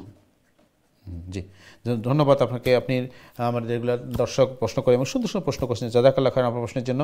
মোহতারাম আমাদের সম্মানিত দর্শকের প্রথম প্রশ্ন হলো যে আমার একটা হাদিস, সুপরিচিত হাদিস আমাদের সমাজে পরিচিত আছে যে সালা বেহেশতের চাবি, এ ব্যাপারে আসলে এটা কতটুকু হাদিসটা সঠিক বা যুক্তিযুক্ত আছে, কিন্তু আধুনিক সমাজে যারা নিউ জেনারেশন যারা ইমাম আছেন বা মুহাদ্দিস আছেন তারা বলতেছেন এটা সঠিক হাদিস না, দুর্বল হাদিস, এর একটু বিস্তারিত আলোচনা করেন প্লিজ। জি জনাব, আসলে আপনি মানে আমরা প্রোগ্রামে প্রশংসা করছেন, তো আল্লাহ সুবহানাহু ওয়া তাআলা আপনার জাযায় খৈর দেক যে আপনারা প্রোগ্রাম দেখরা, এর কারণে এটা আমরা প্রোগ্রাম সফল হর, এবং আমরা আশা করব যে আপনি নিজে দেখবা অন্যান্য বন্ধু বান্ধবরা কইবা। তো আসল বিষয় হইল যে আসসালাতু মিফতাহুল জান্নাহ, এটা আমি কইছি না, কিন্তু এটা কমন আমরা শুনি সব সময়, বা ওয়াজ নসিহত আমরা শুনি আইছি। কিন্তু এখন যখন হাদিস সকলটা যাচাই বাছাই করা হর, তখন দেখা যায় যে অনেকগুলা আসলে সনদগতভাবে এটা সহিহ হাদিস নাই, কিন্তু এটা আইছে। তো আসসালাতু মিফতাহুল জান্নাহ এই যে আপনার সেন্টেন্স এইভাবে সহিহ হাদিসের মাঝে পাওয়া যায় না, কিন্তু এটার বাবার্থটা বা মিনিংটা সঠিক আছে, যেটা আমরা আগে হয়েছি যে যার সালা নাই তার ইমান নাই। কিন্তু ইনি একটা প্রশ্ন হইল যে আসসালাতু মিফতাহুল জান্নাহ, যদি সালা আপনার এই জান্নাতের চাবি হয় আর তার ইমান না থাকে তখন তো আর খামাইতো নাই। তো এর কারণে এই ধরনের সেন্টেন্স বা এই ধরনের আমরা যেটা শুনছি এটা সহিহ হাদিস থেকে প্রমাণিত নাই, কিন্তু তার বাবার্থটা ঠিক আছে, তার মিনিংটা ঠিক আছে। অনেক সময় এইভাবে ওইয়া থাকে, যেমন আমরা দেশ বহুল প্রচলিত একটা কথা আছে, বা স্কুলের বইয়ের মাঝে আমরা প্রায় দেখতাম, ধর্মশিক্ষার মাঝে লেখা থাকতো যে উতুলুবুল ইলমা ওয়ালাউ কানা বিসসিন, তুমি চীন দেশে গিয়ে হলেও দিন শিক্ষা করো। এটা আসলে কিন্তু হাদিস নাই, কিন্তু এটা হাদিসের নামে বাজার আইছে, এইভাবে আইছে। তো আসসালাতু মিফতাহুল জান্নাহ এইভাবে হাদিস সহিহ হাদিসের মধ্যে পাওয়া যায় না, কিন্তু তার বাবার তো বা মিনিংটা ঠিক আছে। যেভাবে আগে আমরা বাইয়ে কইছিল কথা যে আমরা সব বালা কাম কর্ম এর বাদে নামাজ পড়মু, কিন্তু ইসলামে এটা কইছে না। ইসলামে কইছে আগে হকুকুল্লাহ আদায় করমু, আর হকুকুল্লাহর ভিতরে বাকিগুলা আইব। আমরা সমাজে এলা পাওয়া যায় যে নামাজও পড়ে, রোজাও রাখে, হজও করে, কিন্তু বাইরের সম্পত্তি গ্রাস করিলাই, অন্যকে জুলুম করে, অন্য ফুরে জুলুম করে, তখন আমার এই ইবাদতে কোনো খাস দিত নাই। হকুকুল্লাহর সাথে হকুকুল ইবাদরে ব্যালেন্স রাখতে হইব, তো ইমান থাকতে হইব, এরপরে আমার সালায় খাম দিব। এটা হলো প্রথম। আমরা ফিরে আসবো, খুবই গুরুত্বপূর্ণ জিনিস। আমাদের সমাজে অনেক মহতারাম কথা চালু আছে হাদিসের নামে, কথার সত্য অথবা তার আপনি যেটা বললেন যে কথার যে ভাবার্থ, যে মেন জেস্ট, সেটা হাদিস তাকে সাপোর্ট করে, ওয়ার্ডিংটা এক্স্যাক্টলি হাদিস। আমি ফিরে আসবো, আমাদের দর্শক আরও 2টা প্রশ্ন আছে, তার আগে আমাদের প্রশ্ন নিয়ে আসি ইনশাআল্লাহ। সময় দর্শক ধন্যবাদ আছি, আমরা দুঃখ প্রকাশ করছি অনেকক্ষণ লাইনে আছেন আপনারা, আমাদের প্রশ্নের জবাব দিতে হয়, এই জন্য প্লিজ আপনারা প্রশ্ন করুন। দর্শক সালাম আলাইকুম। হ্যালো আসসালামু আলাইকুম। ওয়ালাইকুম সালাম। জি ভাই বলেন। না আমি আবার এই যে আমার হুজুরের উত্তরটা আমি উনি খুব খুশি হয়েছে। মনে মাঝে একটা আমি ওই যে হুজুরে একটা প্রশ্ন আইছে যে হুজুরে তো হয়েছে বলে যে আল্লাহর লোকে কানেক্ট করতাম। এক্সাম্পল হইল গিয়া যে কানেক্ট করতে হইলে তো পয়লা এক্সাম্পল আপনারা হুজুরের লগে আমি কানেক্ট করতে হইতে হুজুরের পয়লা কথা শুনতে হইব, হুজুরের বিধান মানতে হইব। আমি তো আল্লাহর বিধান মানতাম না, আল্লাহরে ডরাই দেব না, তখন আল্লাহ কিরকম আমাদের কানেক্ট করার নমাজে তো কানেক্ট হইব নি। মানে এটা জিনিসটা বুঝবার লাগে বুঝাই সুন্দর করি। মানে আমি আল্লাহর লগে কানেক্ট করতাম, আমি তো আল্লাহরে ডরাই দেব না, আল্লাহর বিধানও মানতাম না, খালি নমাজও পড়াম। এই নমাজের কালেকশন কি লইব, এই প্রশ্নটা হুজুরে গেছে আমার, আমি বুঝবার লাগে জিনিসটা। Okay clear. Okay, thank you ভাই, থ্যাংক ইউ। জাযাকাল্লাহ। আপনি আবার প্রশ্ন করার জন্য আসার জন্য জিনিসটা একটু ক্লিয়ার হলো। আপনাকে চেষ্টা করি যদি সময় থাকে আমরা আস্তে করবো, না হলে আগামী করবো ইনশাল্লাহ। আমাদের পূর্ববর্তী দর্শকের দ্বিতীয় প্রশ্ন ছিল খুবই ইম্পর্টেন্ট, যে বলছেন যে উনি একজন মুসলমান ছেলেকে একজন খ্রিস্টান মেয়েকে বিয়ে করতে পারে কিনা, ইসলাম শরিয়া এটা কি বলে? জি জনাব, দ্বিতীয় প্রশ্ন যেটা হইল যে কোরআনে কারীম এবং হাদিসে আমরা হয়েছে যে আহলে কিতাব মহিলা হলডে মুসলিম যুবকে বিয়ে করতে পারে, কিন্তু কোনো মুসলিম মহিলা আহলে কিতাবের কাছে বিয়ে বইতে পারতো না, এটা হলো শর্ত। এখন আহলে কিতাব যারা আছে, আহলে কিতাব খারা যারা উপরে কিতাব নাজিল হয়েছে এবং কোরআনে যারা ক্লিয়ার করছে, যেমন তাওরাত, জবুর, ইঞ্জিল, অর্থাৎ ইহুদি, নাসারা, সায়েবিন, এরা হইল আহলে কিতাব। তো আহলে কিতাবের মেয়েরে বিয়ে করতে পারে মুসলিম যুবককে। তো এটার মধ্যে আবার অনেকেই এই কথা হয় যে এই যুগে যে আহলে কিতাব যারা আছে এরা তো অরিজিনাল আহলে কিতাব নাই বা অরিজিনাল কিতাবত নাই, আর এরা তো মুশরিক সুরত, সুতরাং এরার লগে বিয়া যাই হইব কিনা, এই যুক্তি কারেক্ট নাই। ও কারণে কোরআনে কইছে এই কথা যে খ্রিস্টান হলে ঈসা আলাইহিস সালামরে আল্লাহর পুত্র বানাইছে, আর ইহুদি হলে উজাইর আলাইহিস সালামরে আল্লাহর পুত্র বানাইছে। তাইলে তখনকার সময়ের যারা আহলে কিতাব আছে এরা তো মুশরিক আছে যখন কোরআন নাজিল হইছে। সুতরাং মানে আহলে কিতাবরে মুসলিম যুবকে বিবাহ করতে পারবা, তবে শর্ত হইল যেহেতু সুরে নূরের 3 নম্বর আয়াত আল্লাহ করা জানি লা ইয়ানকিহু ইল্লা জানিয়াতান আও মুশরিকা ওয়া জানিয়াতু লা ইয়ানকিহুহা ইল্লা জানিন আও মুশরিক ওয়া হুররিমা যালিকা আলাল মুমিনিন। বেবিচারী পুরুষ কেবল বেবিচারী নারী অথবা মুশরিকা নারীকে বিয়ে করে, এবং বেবিচারীকে কেবল বেবিচারী অথবা মুশরিক পুরুষ বিয়ে করে, এবং এদেরকে মুমিনদের জন্য হারাম করা হয়েছে। তাহলে মুশরিক বিবাহ করা ইসলামের মধ্যে হারাম। এখন প্রশ্ন হইল যে কোনো খ্রিস্টান মেয়ে অথবা কোনো ইহুদি মেয়ে অথবা কোনো সাইবিন মেয়ে যদি কোনো মুসলিম ছেলের কাছে বিবাহ বইতে চায়, তাইলে ছেলের উচিত হইব আগে মেয়ের জিজ্ঞাসা যে তোমার বিলিফ কিতা। তো মেয়ে যদি কয় যে আমি ঈসা আলাইহিস সালামরে আল্লাহর রসুল মানি এবং আমি ঈসা আলাইহিস সালামরে আল্লাহর নবী মানি, আল্লাহর পুত্র মনে করি না, তাইলে বিবাহ যাইজ হইব। আর যদি কয় না আমি ঈসা আলাইহিস সালামরে আল্লাহর মাআজ আল্লাহ পুত্র মনে করি, তাইলে এই মহিলা মুশরিকা হইব, তার সাথে বিয়ে যাইজিত নাই। এলে বিয়ের আগে তার বিলিফ জানতে হইব, আর এরপরে কে তার বিয়ে করা যাইজিব। আমরা নেক্সট কোন প্রোগ্রামে এটা বিস্তারিত আলোচনা করার চেষ্টা করবো, যেহেতু এটা অনেক ডিটেলসে আলোচনা করা দরকার। তো আপাতত এটা কইলাম যে মুশরিকা মেয়েরে বিয়ে করা যাইতো নাই, কিন্তু এমনি যদি শুধু নামে খ্রিস্টান হয় আর তার বিলিফ ঠিক থাকে তাহলে বিবাহ করা যাইজ। আমি দুঃখিত, দুঃখ প্রকাশ সময় দর্শকবৃন্দ, আমাদের সময় একদম শেষ। আজকে আমরা বাকি প্রশ্নগুলো নিতে পারতেছি না এবং আজকে জবাব দিতে পারবো ইনশাল্লাহ। আমরা চেষ্টা করবো আগামী অনুষ্ঠানে বাকি প্রশ্নগুলো এবং বিস্তারিত আলোচনা করে যেটা মহত্ব বললেন চেষ্টা করবো আমরা দুঃখিত আসলে সময়ের স্বল্পতার জন্য আমরা করতে পারলাম না।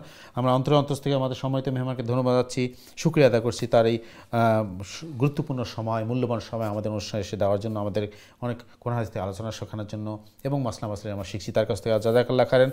মতন আপনাকে আবার অন্তরস্থ ধন্যবাদ, শুকরিয়া আদায় করছি। আল্লাহ আপনার জন্য যারা খায় দান করুক ইনশাআল্লাহ। এবং প্রিয় দর্শকবৃন্দ, আমরা আজকে বিদায় নেব। প্লিজ আপনারা যারা শুরু থেকে অনুষ্ঠান দেখছেন, মতামত দিয়েছেন, গুরুত্বপূর্ণ প্রশ্ন করছেন, সবাইকে ধন্যবাদ।